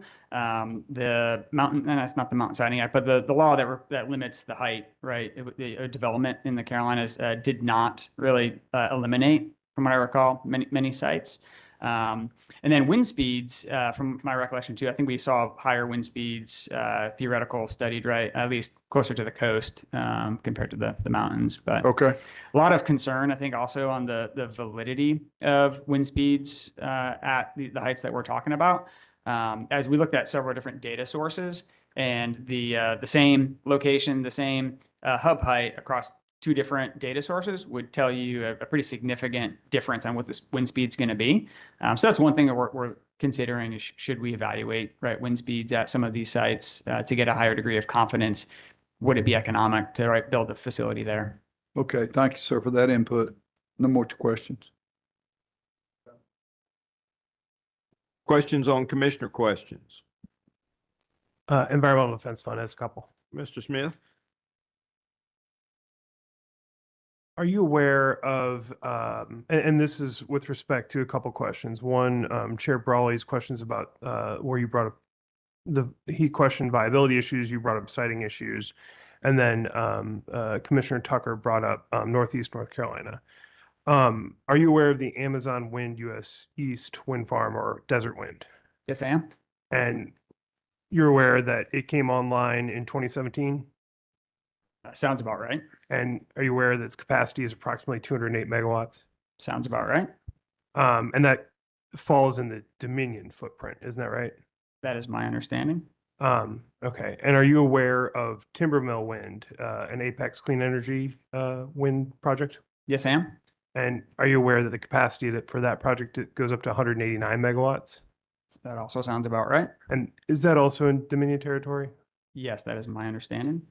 So it's fair to say that Dominion, that the developers have built onshore wind facilities of nearly 400 megawatts in the Dominion footprint in North Carolina? Correct. Legacy, considering the time frame that you mentioned. Sure, but it's in the current Dominion footprint, isn't that right? Yes, my point was just those facilities were originated, developed, constructed, right, quite some time ago. Sure. Well, Timbermill Wind may have been developed quite some time, but first power came in 2024. Is that right? Sure. Okay.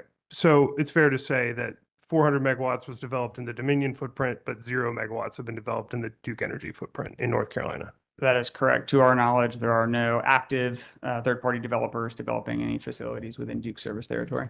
No further questions. Thank you, sir. Any other questions on commissioner questions? No questions, thank you. All right. Duke? No questions. All right, sir. We'll see you on rebuttal. Thank you.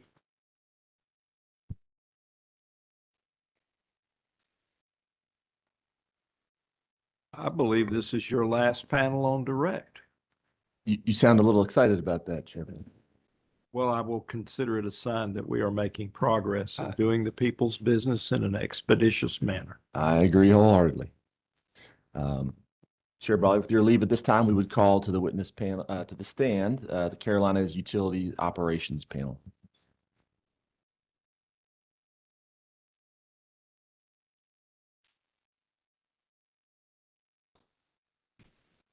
Good morning.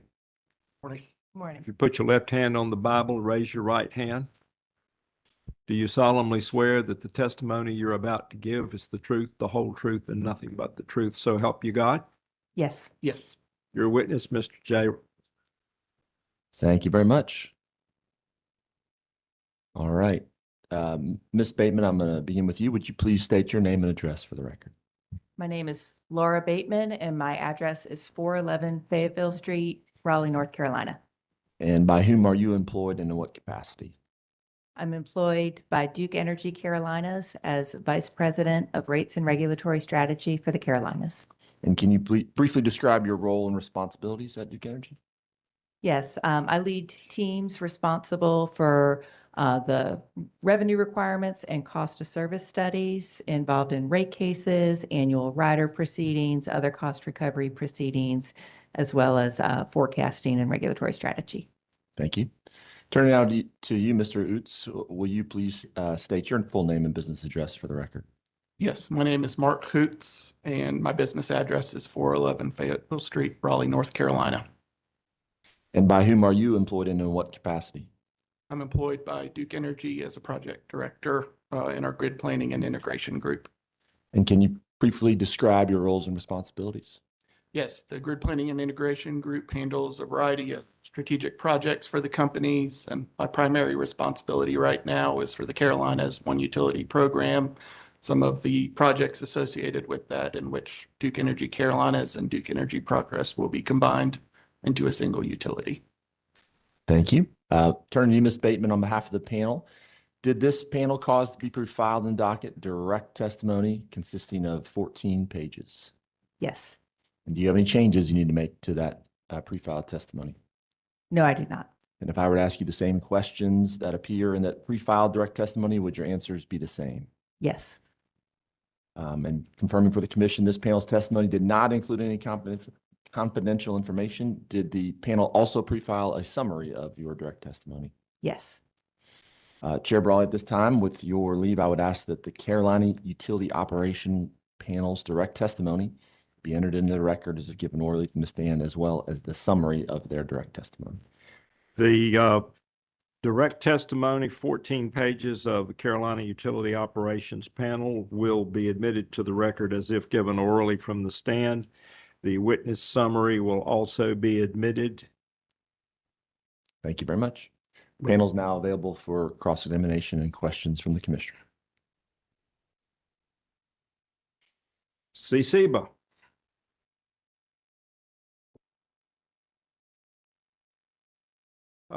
Sigfer. Thank you, Chair Brawley. Peter Ledford, appearing on behalf of the Carolina Industrial Group, prepare utility rates. Section 3 of your direct testimony discusses the status of the combination of DC and DP, correct? Yes. All right. I'm going to return to a question that I had previously. I was directed to ask it later. I want to ask you, consolidating the DEP East, DEC, and DEP West balancing areas. You should have in front of you SIGFR potential exhibits. I believe it's at the far left of the, yeah, thanks. And could you flip to exhibit 107?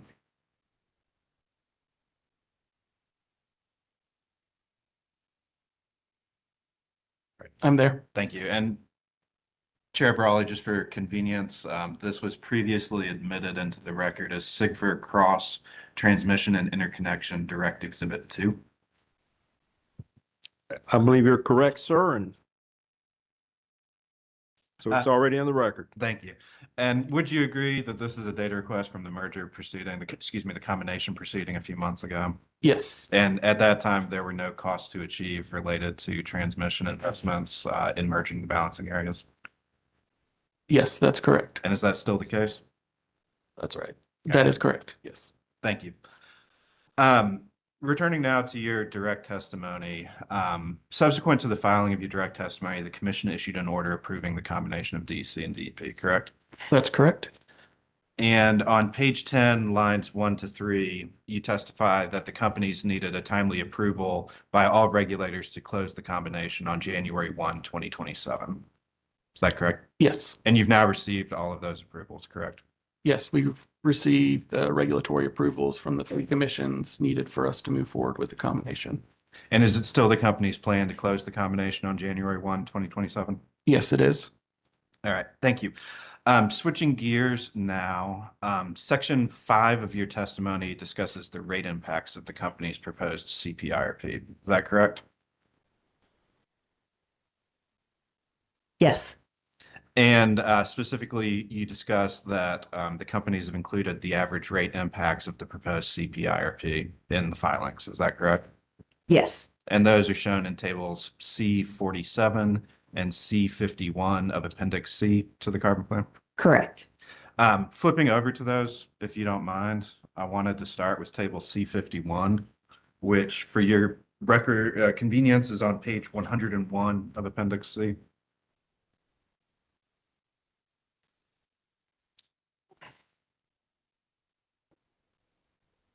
You said 100 and, 101.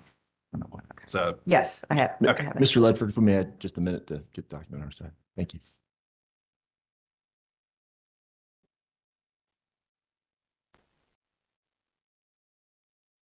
And can you remember the page number? 101. Thank you.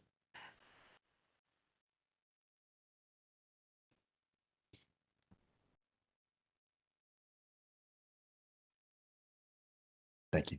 Thank you. And Witness Bateman, would you agree that table C51 shows the portfolio cost comparison of the proposed CPIRP? Yeah, it shows the preliminary base portfolio and the recommended portfolio. And it includes the PVRR, which is present value revenue requirement, and the CAGR, which is compound annual growth rate. Is that correct? Correct, for bill impacts for residential. And the other table you referenced was table C47, referenced in your testimony was table C47. And that's back on page 87. Correct. And this shows the impact of the proposed CPIRP on residential rates, correct? Correct. And is there a For the various portfolios. Thank you. And is there a table in the proposed CPIRP that is comparable to table C47, but showing the impacts on industrial rates? No, there is not. We did provide that in discovery, but I will note our commercial and industrial customers, there's much more variety among those customers than for residential. And so when we provided it in discovery, I think we provided a drop down with 6 different options where you could select a certain amount of megawatts and, certain load profile for the customer that you wanted to select. So it doesn't really lend itself to be put in a table without being quite voluminous. Understood. And that discovery response was only provided to parties to the instant proceeding, correct? Not to the general public? Correct. Thank you. No further questions. Thank you, sir. EDF. Thank you, Chair. EDF will waive its cross on these witnesses. Okay, public staff. We have no questions at this time, Chair Brawley. Redirect? No redirect. Okay. I have no questions. Okay. I guess we'll see you on rebuttal. You'll see me, but not Mr. Hoots. Thank you for clarifying. Just for clarity, Mr. Hoots is not on the rebuttal panel, so with your leave. Well, then Mr. Hoots will be excused. The second winner. We have Mr. McIntyre was first to finish. Mr. Hoots is second. I know that it breaks your heart that you will not get to spend a great deal of time with us next week. I'll be watching. All righty. All right. Thank you. Thank you. So at this point, are there any matters that you need to finish with? Okay, Duke's good. At this point, public staff. Thank you, Chair Brawley. We would, note for the record that Dustin Metz was previously permitted to adopt and join the pre-filed direct testimony of Blaise Michna. So at this time, we'll be calling Blaise Michna and Dustin Metz. Oh, and as an additional procedural item, Chair Brawley. Yes, sir. Let me get my notes out here. Apologies.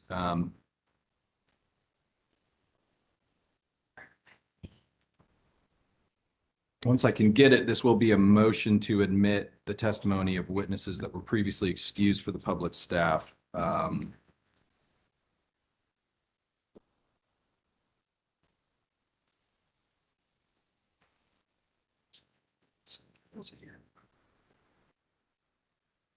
Chair Brawley, at this time, on June 8th, the commission excused Evan Lawrence and Jethro Sengazi appearing as the transmission panel, as well as Daryl Brown from appearing at the hearing in this matter. At this time, we would move that the joint direct testimony of Evan Lawrence and Jethro Sengazi, consisting of 31 pages, 2 appendices, and 3 exhibits, as well as the direct testimony of Daryl Brown, consisting of 9 pages and 1 appendix, be admitted into the record at the appropriate time as if given orally from the stand. Okay, without objection? So ordered. Thank you, Chair Brawley.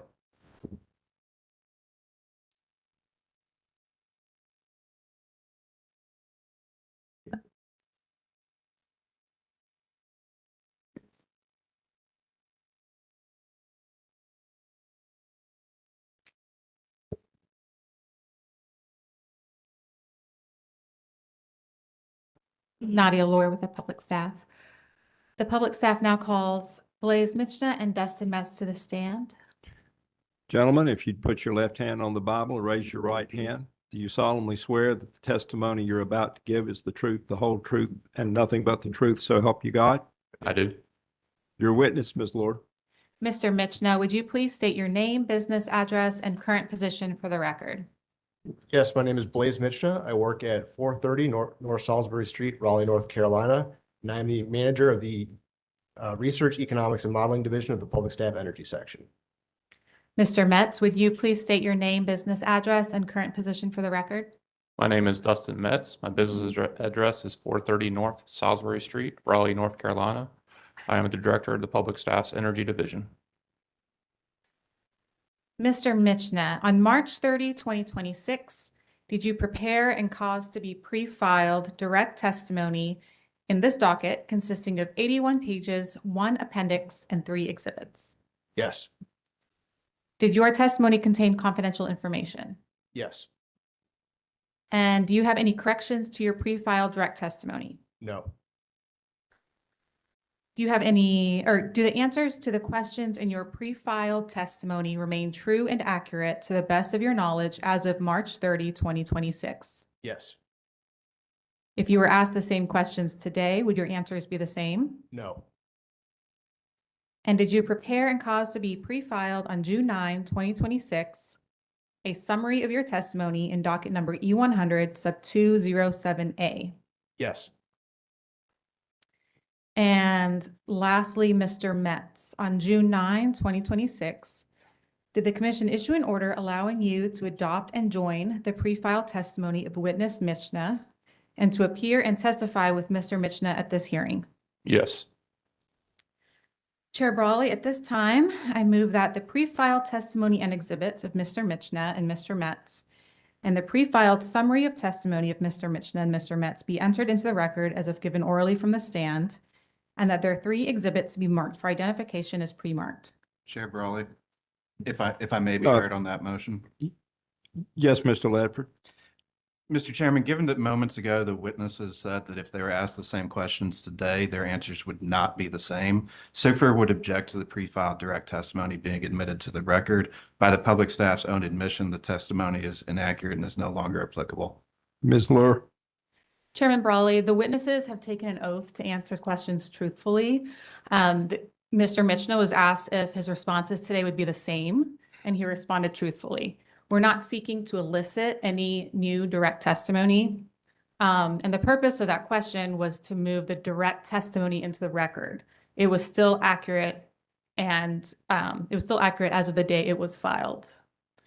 Respectfully, Mr. Chairman, it may have been accurate when it was filed, but it is no longer relevant to this proceeding because the public staff witnesses would not answer the questions the same way they would today. It is absolutely still relevant to this proceeding. It contains the entire investigation conducted by Mr. Michna and joined by Mr. Metz up to the time of the filing of Duke's rebuttal testimony. I'm going to take a short recess and consult with my attorneys. So if we'll go off the record.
order and go back on the record. Ms. Laura, I find that the objection from CPIRP is very persuasive, and I wonder why revised testimony was not filed. What I'm inclined to do here is sustain the objection. We'll move to the next panel and give public staff an opportunity to correct testimony and refile and have this panel appear next week. Could I provide a counter to that? I understand that the commission. You can certainly be heard, please. Okay, thank you. I think, the option offered by the movement is, to strike an entire testimony is rather extreme. There is a commission rule that provides, it's Rule 1-24G4, in situations where a movement would like to strike testimony. It does allow for, the witnesses to provide their direct testimony in person at the hearing. I think the easiest option would be to allow the direct testimony to be entered into the record, and then the two witnesses are here, they're available for cross-examination, they can explain what has changed. I think that's probably the easiest way to go about this. The main item that has changed the analysis of this panel is the new information provided in rebuttal by Duke. And it was very recently provided and in discovery.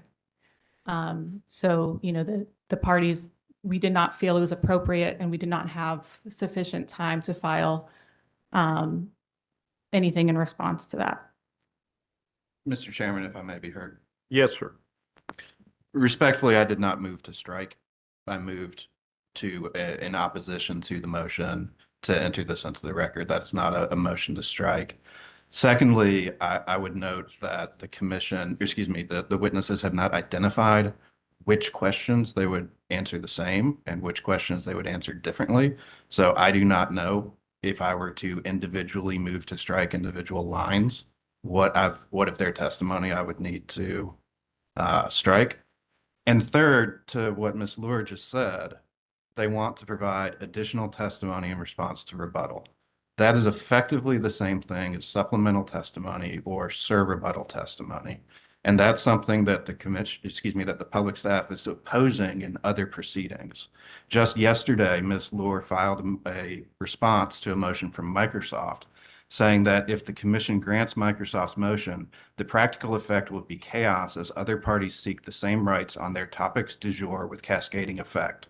In fact, a second intervener has already reached out to all parties in this proceeding, indicating that it also plans to file a motion requesting to file supplemental testimony, i.e. rebuttal testimony in this proceeding.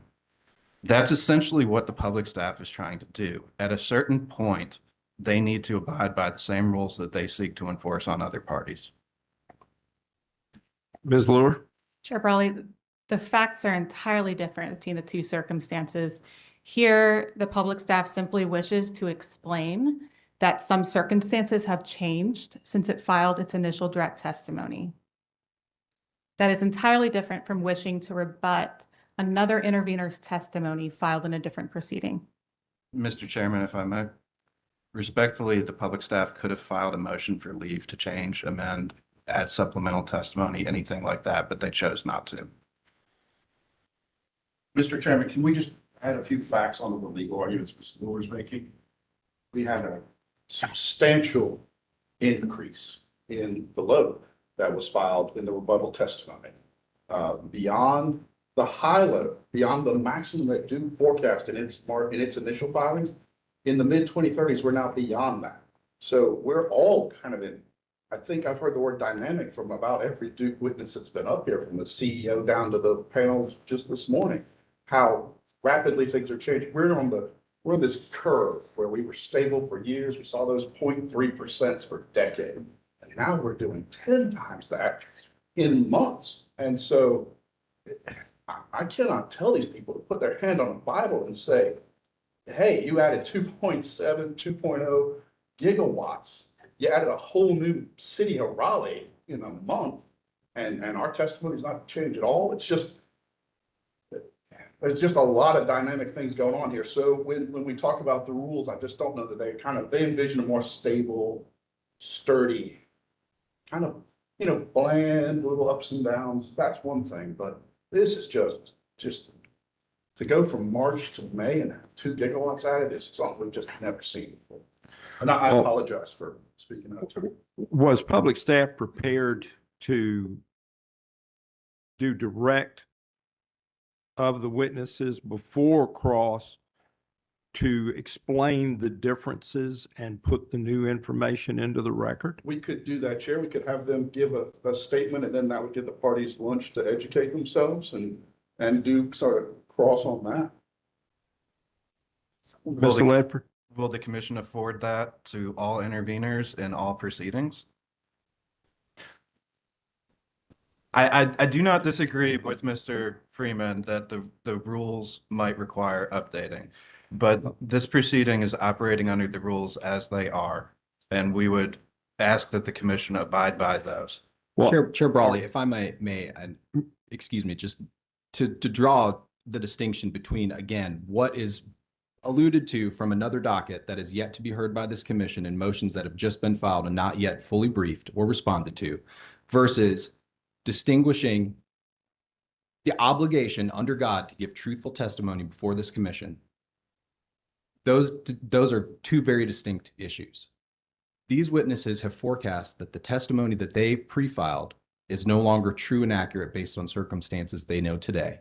They do not wish to offer additional testimony, supplemental testimony, rebuttal, reply, none of that. But the fact of the matter is their testimony, the statements that they made in their testimony is no longer true and accurate to certain questions. The opportunity that they can get, they can explain what has changed and explain why their answers may change or what needs to be updated based on information they know today. They do not wish to offer any new responses to other interveners' testimony, to issues, that have been brought up by other parties since they've pre-filed their direct testimony. Those are different issues, and it muddies the water and conflates the issues to allude to rate case documents and changing commission procedure. All right. I'm not going to try to rule on this right now. It's 8 till noon. We had planned to resume the afternoon at 1:30. So we'll address this at that time. That'll give me some time to get a little more information. So at this point, we're going to recess until 1:30. Thank you.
Let's come to order and go on the record. So where we are was a motion on testimony and objection by Sigfer. So public staff, if you want the commission to consider admitting this testimony as if given orally from the stand, you must elicit the changes to the testimony by your questions before we will consider that motion. Absolutely, we can do that. Okay. Okay, Mr. Michna and Mr. Metz, let's see. In response to my question, Mr. Michna, on whether if you were asked the same questions today, would your answers be the same? You responded no. Is that correct? It is. Can you please explain that response and what would have changed? Certainly. So since the filing of my testimony, there have been 3 significant changes in circumstance that impact my analysis and recommendations. First, Duke has introduced a new load forecast in rebuttal. Because of the rapid pace at which Duke has entered into ESAs with large load customers since the filing of its application, its load forecast has increased drastically, producing peak loads of roughly 4 gigawatts above its advancing development forecast, which was used in the NTAP portfolio, and roughly 2 gigawatts above its high load forecast sensitivity, which was only used in 2 sensitivities in the initial filing. While the public staff has received some of this information since the filing of rebuttal, we are unable to fully investigate this forecast with the level of depth and rigor that our expert witnesses did from October 1st, 2025 to March 30th, 2026. Second, the 2026 solar and solar paired with storage RFP, the resources associated which were both assumed in Duke and the public staff's modeling, has been delayed, which means those resources will likely not come on in the years assumed. Third, DEC and DEP's business combination has been approved by all 3 jurisdictions. These changes, mainly the significant increase in load forecast, have altered the landscape of this proceeding and impact the public staff's pre-filed testimony. With examination of these factors, the public staff's proposed NTAP should be altered. First, as necessitated by the new load forecast, the public staff sees no other option than to agree with Duke on the need for 2 advanced class combustion turbines in 2030, referred to as the Buck CTs or CTs 3 and 4. The public staff maintains its opposition to the F-frame Smith CT or CT5 and will address those matters in the respective upcoming hearing. Second, the public staff maintains its recommendation regarding non-thermal resources as provided in our testimony. Third, the public staff agrees that the growth in load has produced the need for CC4 in 2032, CC5 in 2033, and 2 additional advanced class CTs, referred to as CT6 and CT7, in the coming years. However, I must reiterate the thermal panel's concerns with the company's proposed fuel supply strategy for these new units and recommendation to perform a robust, independent third-party analysis on Duke's first-of-a-kind fueling proposal. The heightened load forecast increases reliance on these natural gas resources, and further analysis provided since the filing of rebuttal has only increased our concerns about ELNG's ability to replace firm transport gas service. Mr. Metz will discuss the fuel supply strategy in greater detail in a moment.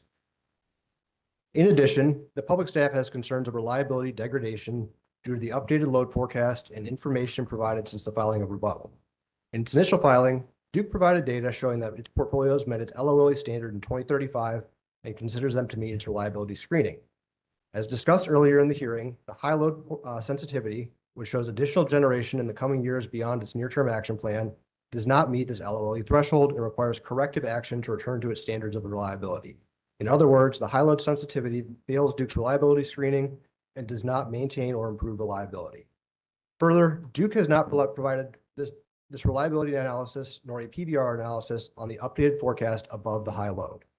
In addition, this new forecast produces additional generation in the coming years beyond the high load case, which I'm happy to discuss in greater detail. With the rapid evolution of load in this forecast and the moving reliability metrics, the public staff sees an emergent and growing threat to the system presented by the continued addition of new load. And I can turn it over to Mr. Metz to discuss these concerns in greater detail. I would like to highlight the recent changes in Duke's load forecast and the steps Duke has taken on to secure additional 2 gigawatts of energy service agreements, ESAs, in recent months. These actions have a significant impact on system reliability, which merits the Commission's attention.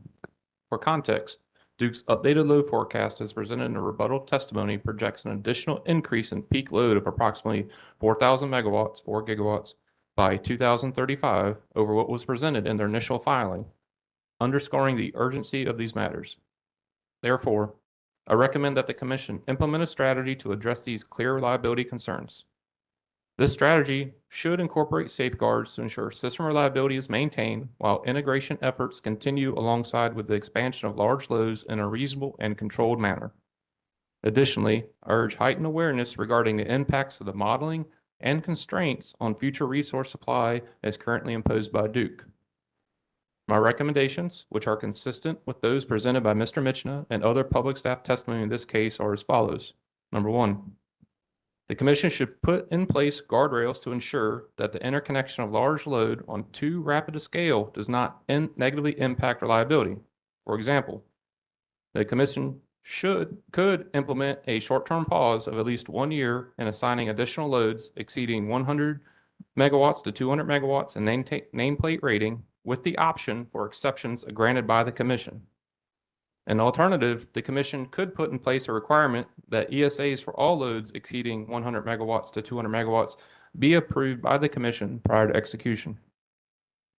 Number two, Duke should examine potential natural gas, firm transportation, and delivery constraints and assesses requirements from ranging from 1.5 to 2 BCF, billion cubic feet, or more for power generation within their service territory through approximately 2040.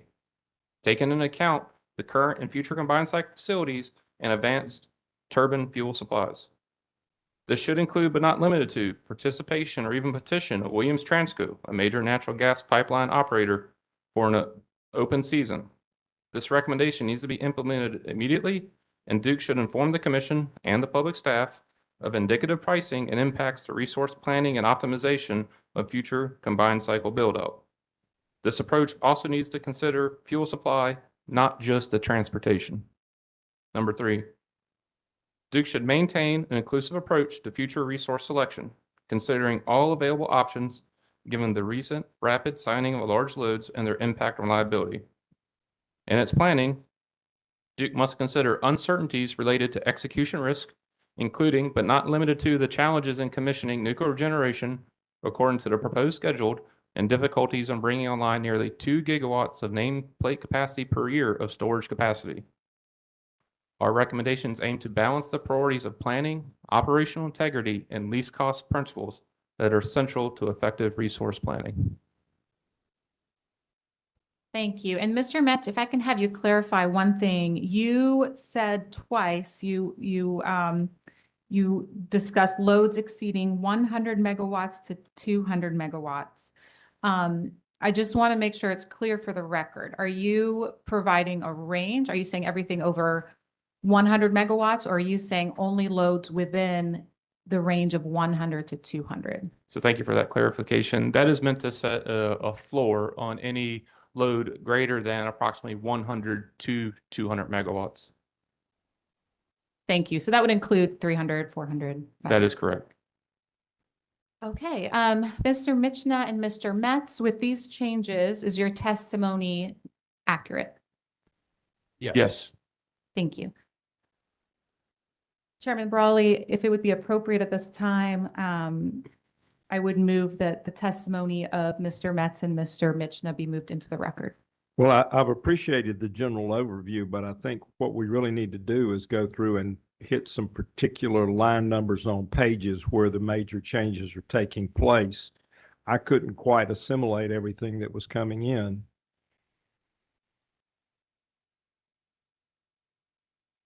Would it be helpful if we have copies of the statements they made, or are you preferring to go through the actual pre-filed testimony page by page? I think the latter. Okay. One moment, please.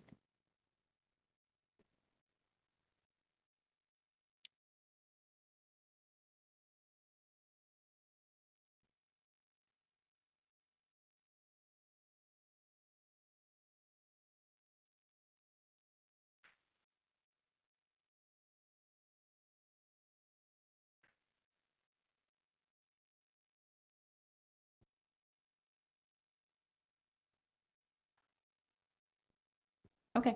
Well, do you each have your testimony in front of you? Yes.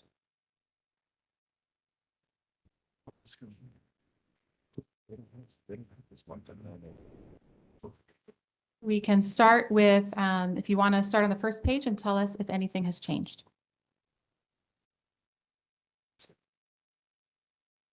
This may require some joint communication here in real time.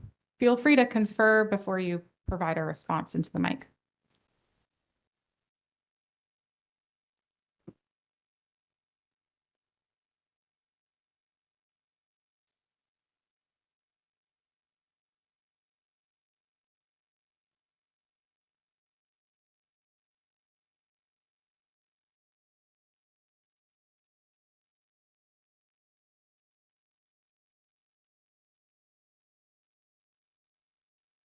And Chairman Brawley, I would propose that we stick to the public version of the testimony unless you would like us to. We'll stick to the public. Thank you.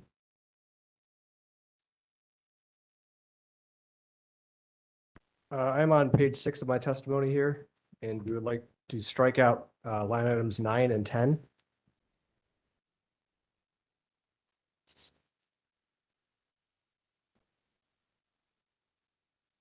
I'm sorry, I was, Okay, so let's start over. Mr. Mitchell, you wanted to start on page 6? Yes, I believe everything up to that point would be unchanged. And we have 81 pages to move through. Okay, you can continue. Page 6, strike out line items 9 and 10.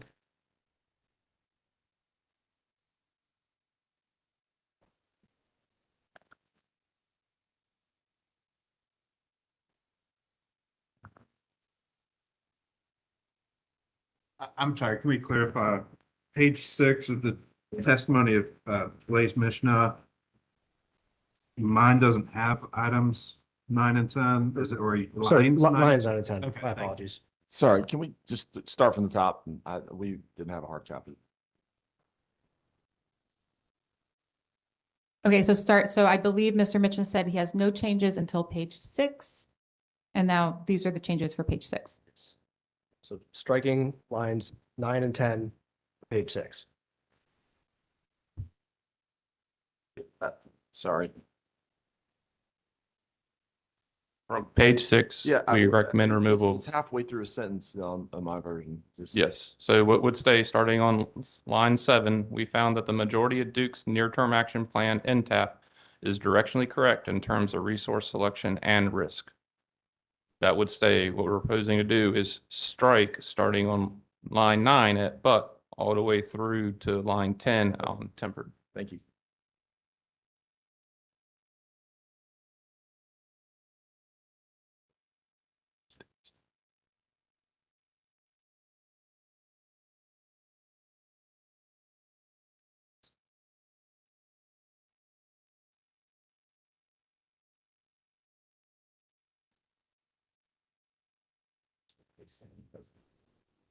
So moving to page 8, table 1, where it says combustion turbines, in between lines 7 and 8.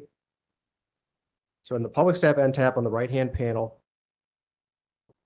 where it says 849 delayed to 2036, as stated in my opening statement, CTs 3 and 4 will be 849 megawatts, 2030 for the year. And CTs 6 and 7, 849 megawatts, 2032. In the line below that, for combined cycle, it would be CC4 of 1,365 megawatts, in service date of January 1st, 2032. Combined cycle 5 of 1,365 megawatts, in service date of January 2033. In addition, I would strike the sentence that exists on lines 8 and 9 of that page.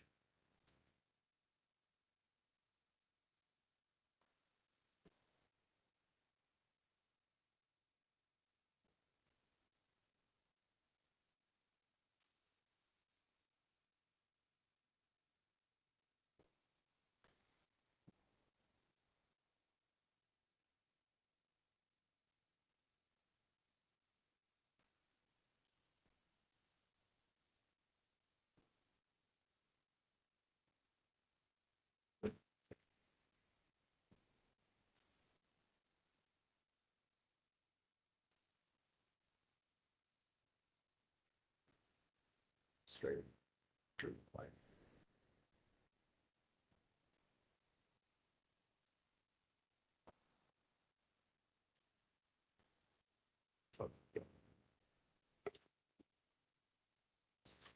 The next modification will be on page 9, starting within line 8. But let me read into what would stay. So starting on 6, the largest deviation between the public staff's NTAP and Duke's NTAP lies in the pace of new natural gas additions proposed by Duke. That would stay. Recommend to removal after the comma, which says starting with which the public staff believes is overly aggressive. Again, we're removing the phrase which the public staff believes is overly aggressive.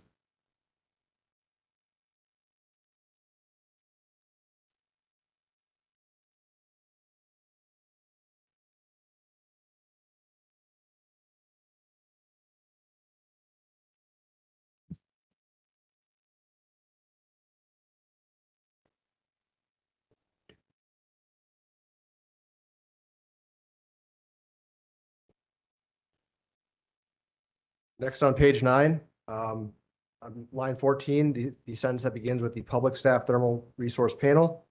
Strike that all the way through page 10, line 8, through the entirety of line 8.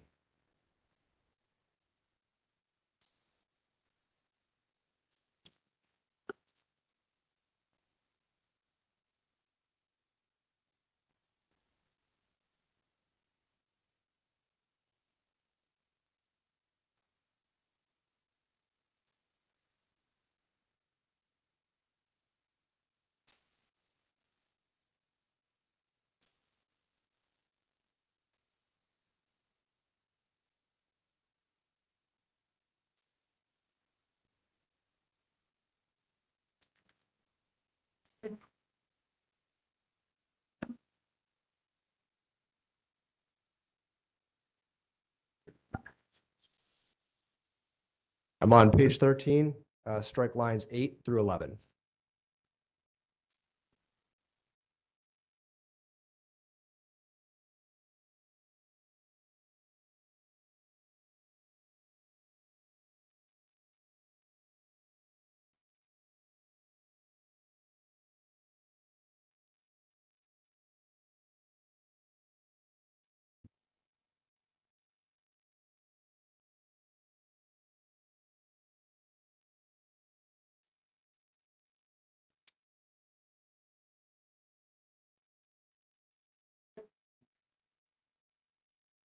So far, so good through page 16.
We're on page 23, line 12, this sentence beginning with because Duke uses an elevated and theoretical load forecast.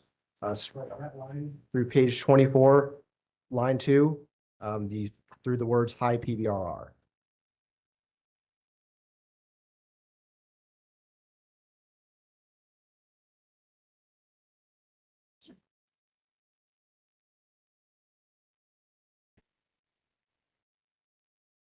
And then page 24, line 7, the sentence beginning with however, strike that through the end of line 10.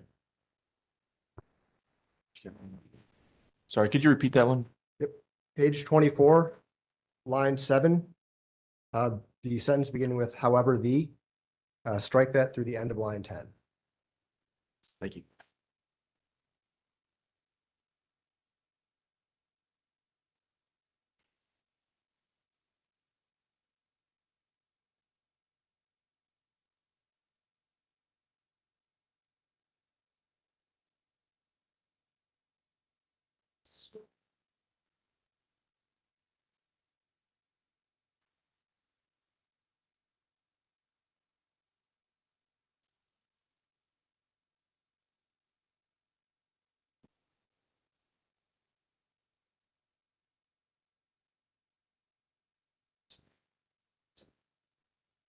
And page 27, strike line 15, the beginning of the sentence as stated above, through 17, through the words preliminary base portfolio.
We're on page 31, moving forward.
I'm on page 39, table 3.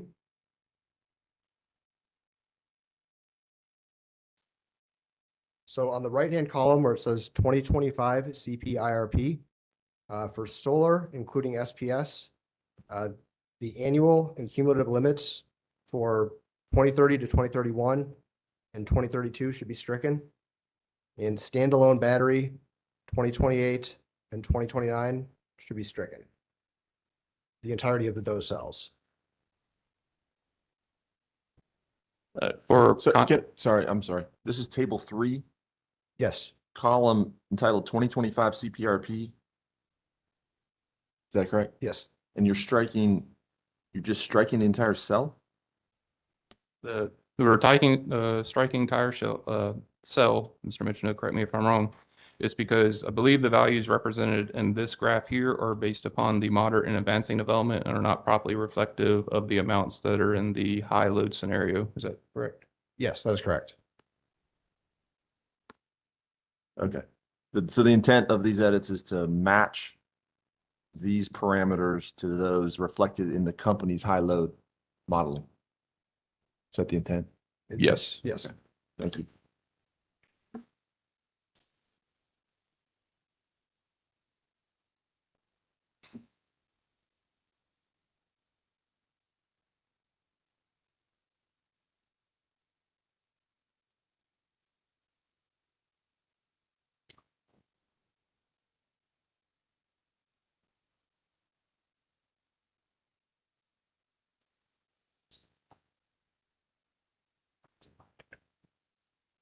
Uh, Page 40, lines 5 through 12 should be stricken from the record.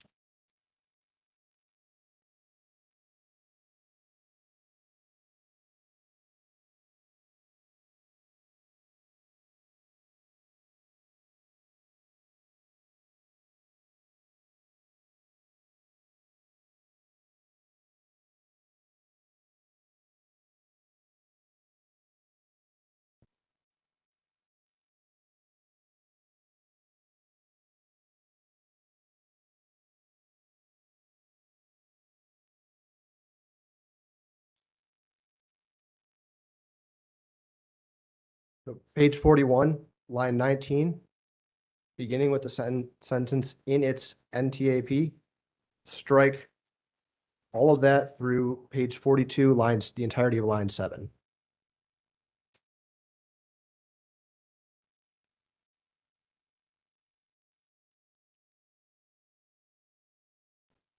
I'm sorry, I didn't catch what, page 41, what line did that start at? Line 19, All right, thank you. the sentence that begins with in its through 42, line 7.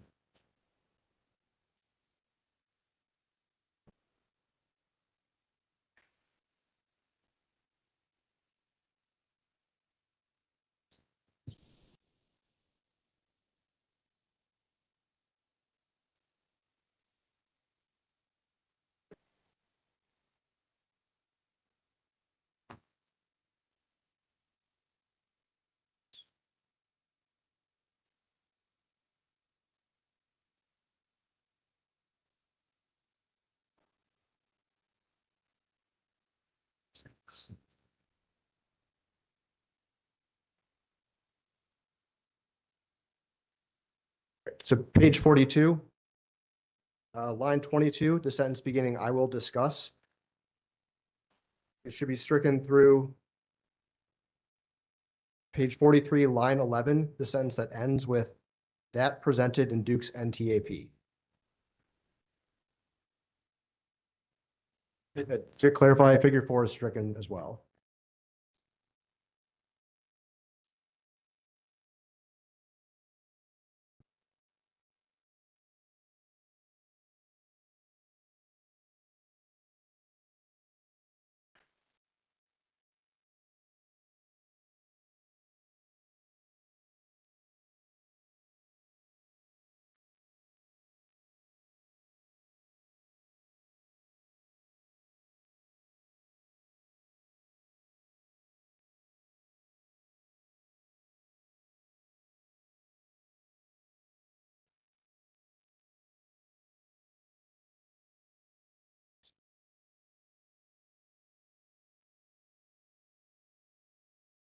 Page 44, lines 18, beginning with based on the public staff, should be stricken through the entirety of 22.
Right, so page 48, line 8, starting with in part through the end of the sentence in line 9.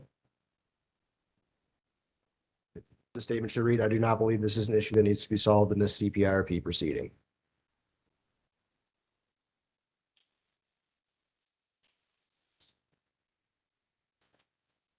And strike page 48, the entirety of lines 10, 11, and 12.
Right, so page 52, begin to strike at line 8, all the way through page 53, line 4.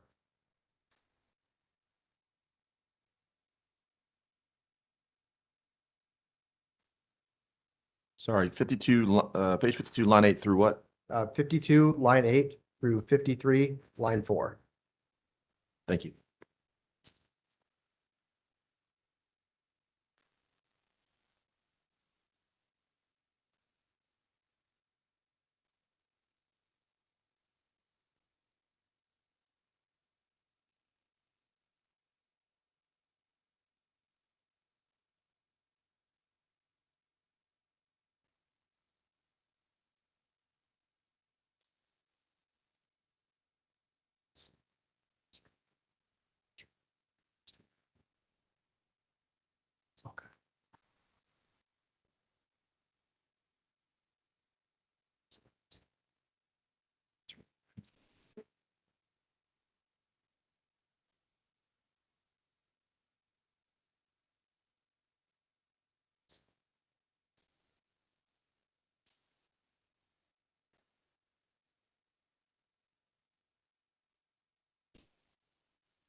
All right, we're at least up to page 63 now.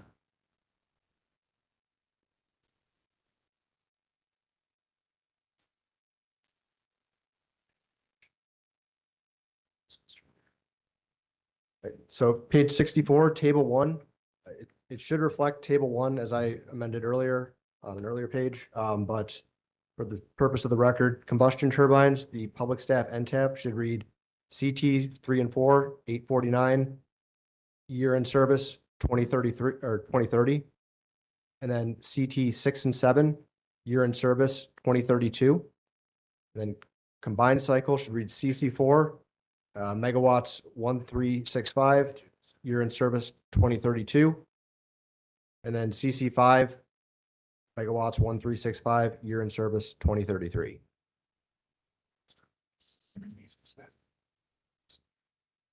Yeah, and for the sake of expedition, I will just cut strike table 4 below that. It reflects the same information as table 1.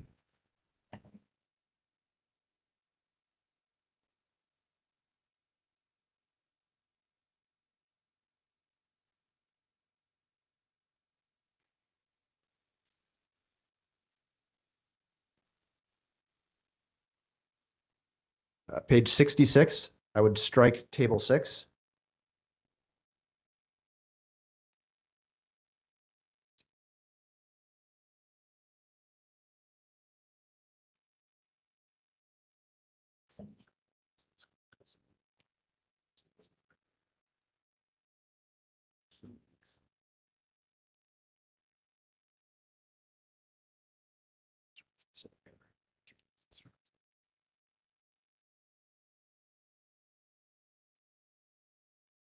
Page 68, I would strike lines 5 through 8.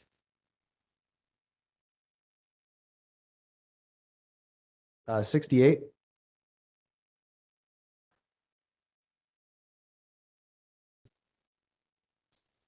John Burns for Carolina Clean Energy. I'm sorry,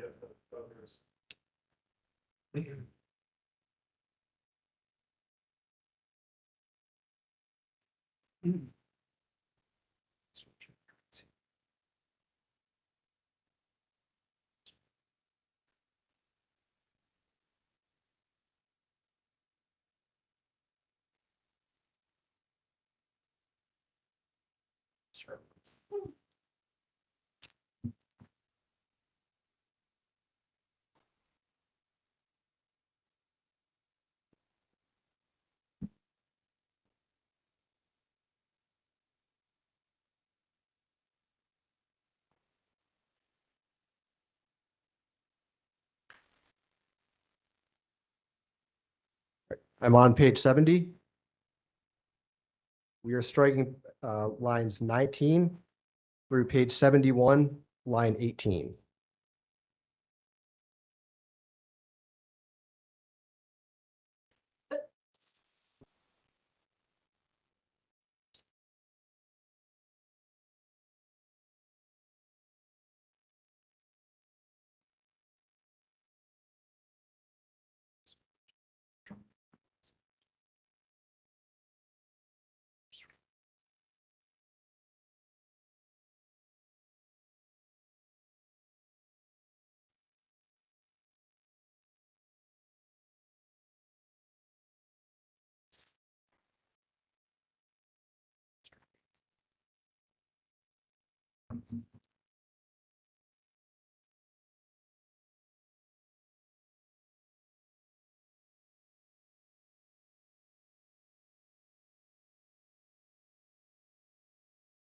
We are on page 75, line 20. We are striking the entirety of line 20 through page 76, line 3.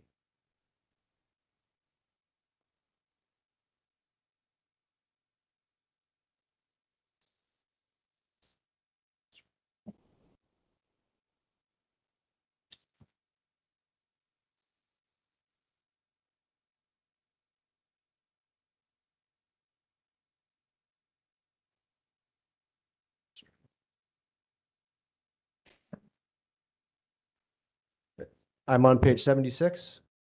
We are striking the entirety of line 4 on 76 through the entirety of line 4 on page 77.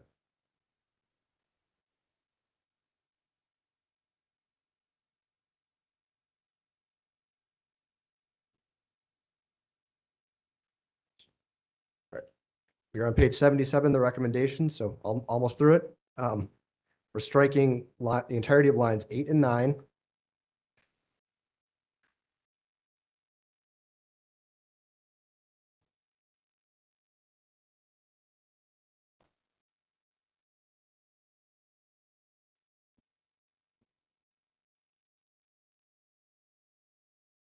Page 77, lines 19 through page 78, lines 2 should be stricken.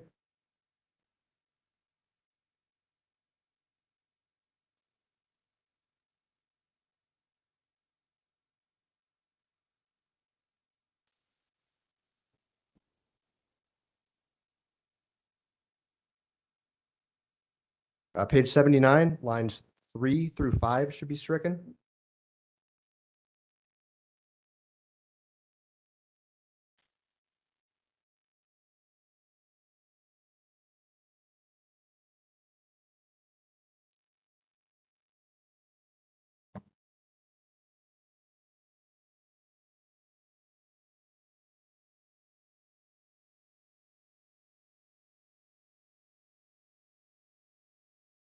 That should be it.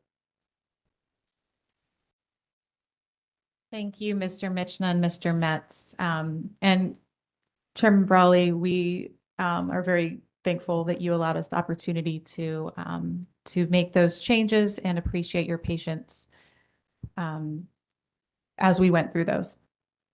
At this time, would it be appropriate to move the direct testimony of Mr. Michna and Mr. Metz into the record?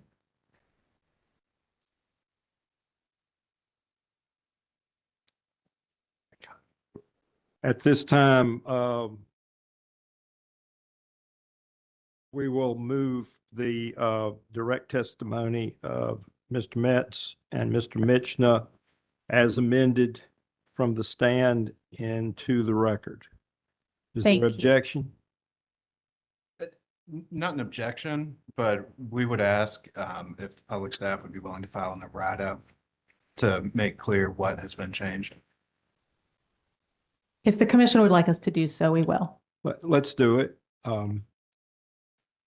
And Chairman Brawley, we also have copies of the statements the two witnesses made regarding the changes before they went through the individual pages. If those would be helpful, we can hand those out as well. Okay, let's do that as well. And we'll put the witness summary.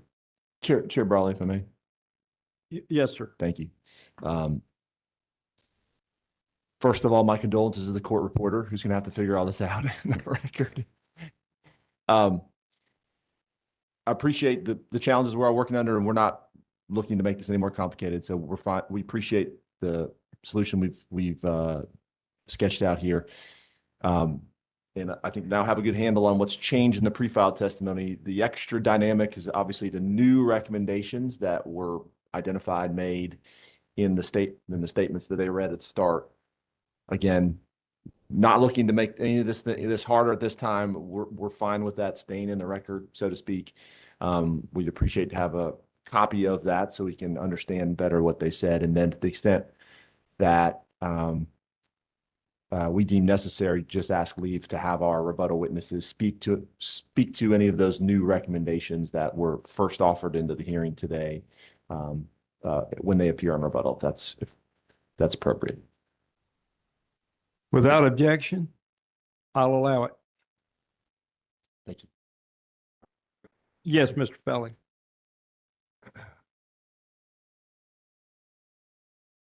All right.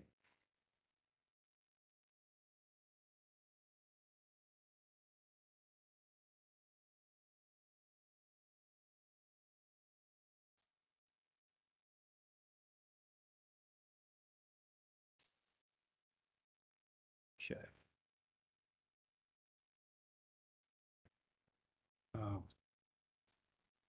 Request denied. Let's see.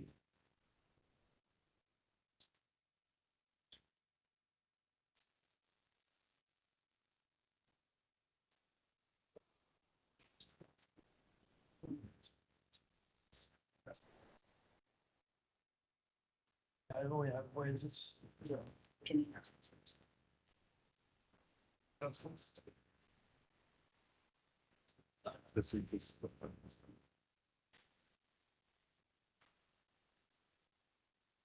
Okay.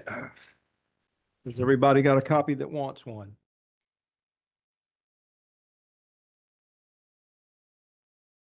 So your panel's ready for cross? Yes, Chairman Brawley. Chair Brawley, quick point of order. Yes, sir. Ben Smith for Environmental Defense Fund and Avangrid Power. We provided, I have a number of questions, but one of them is we provided cross-examination estimates based upon what had been previously filed. This alters, in my mind, some of that timing. Oh, I would completely agree. And I think what's going to happen is we're just going to start across the road, and people that did not reserve are still going to be crossing, and we may be here longer than was expected. We're dealing with an unusual situation, and I recognize that. But we are going to take the time to do the people's business in the way that it needs to be done so that we come out with a result in which we have confidence that we have done the best we can do. So don't worry about I appreciate that. I mean, this is going to add some time. That's unfortunate, but we will deal with it and we will do this correctly. Thank you. So does the Attorney General's office wish to cross?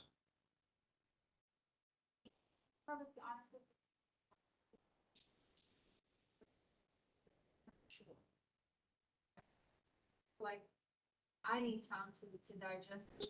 I'm not sure if other same way.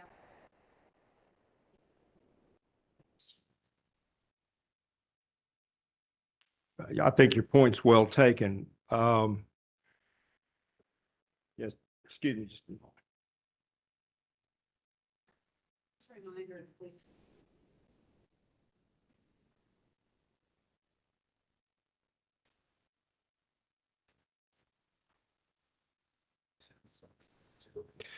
All right.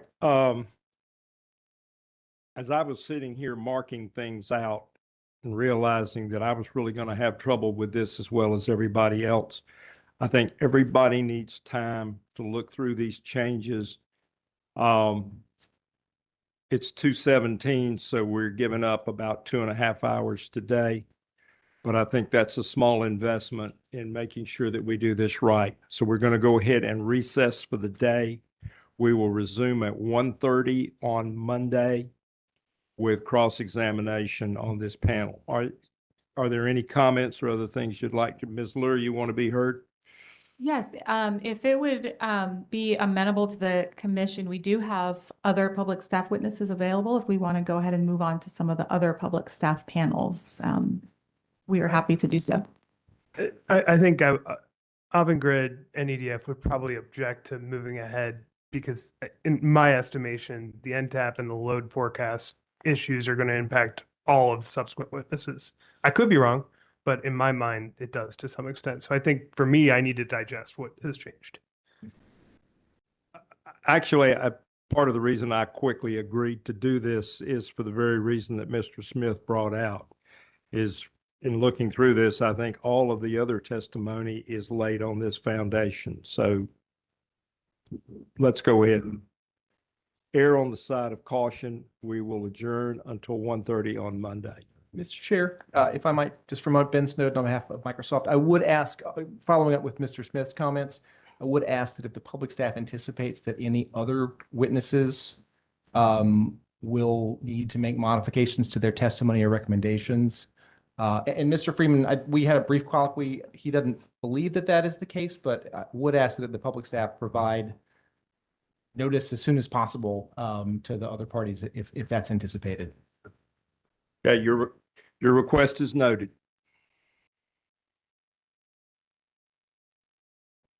All right. Any further issues to address today? All right, we are adjourned.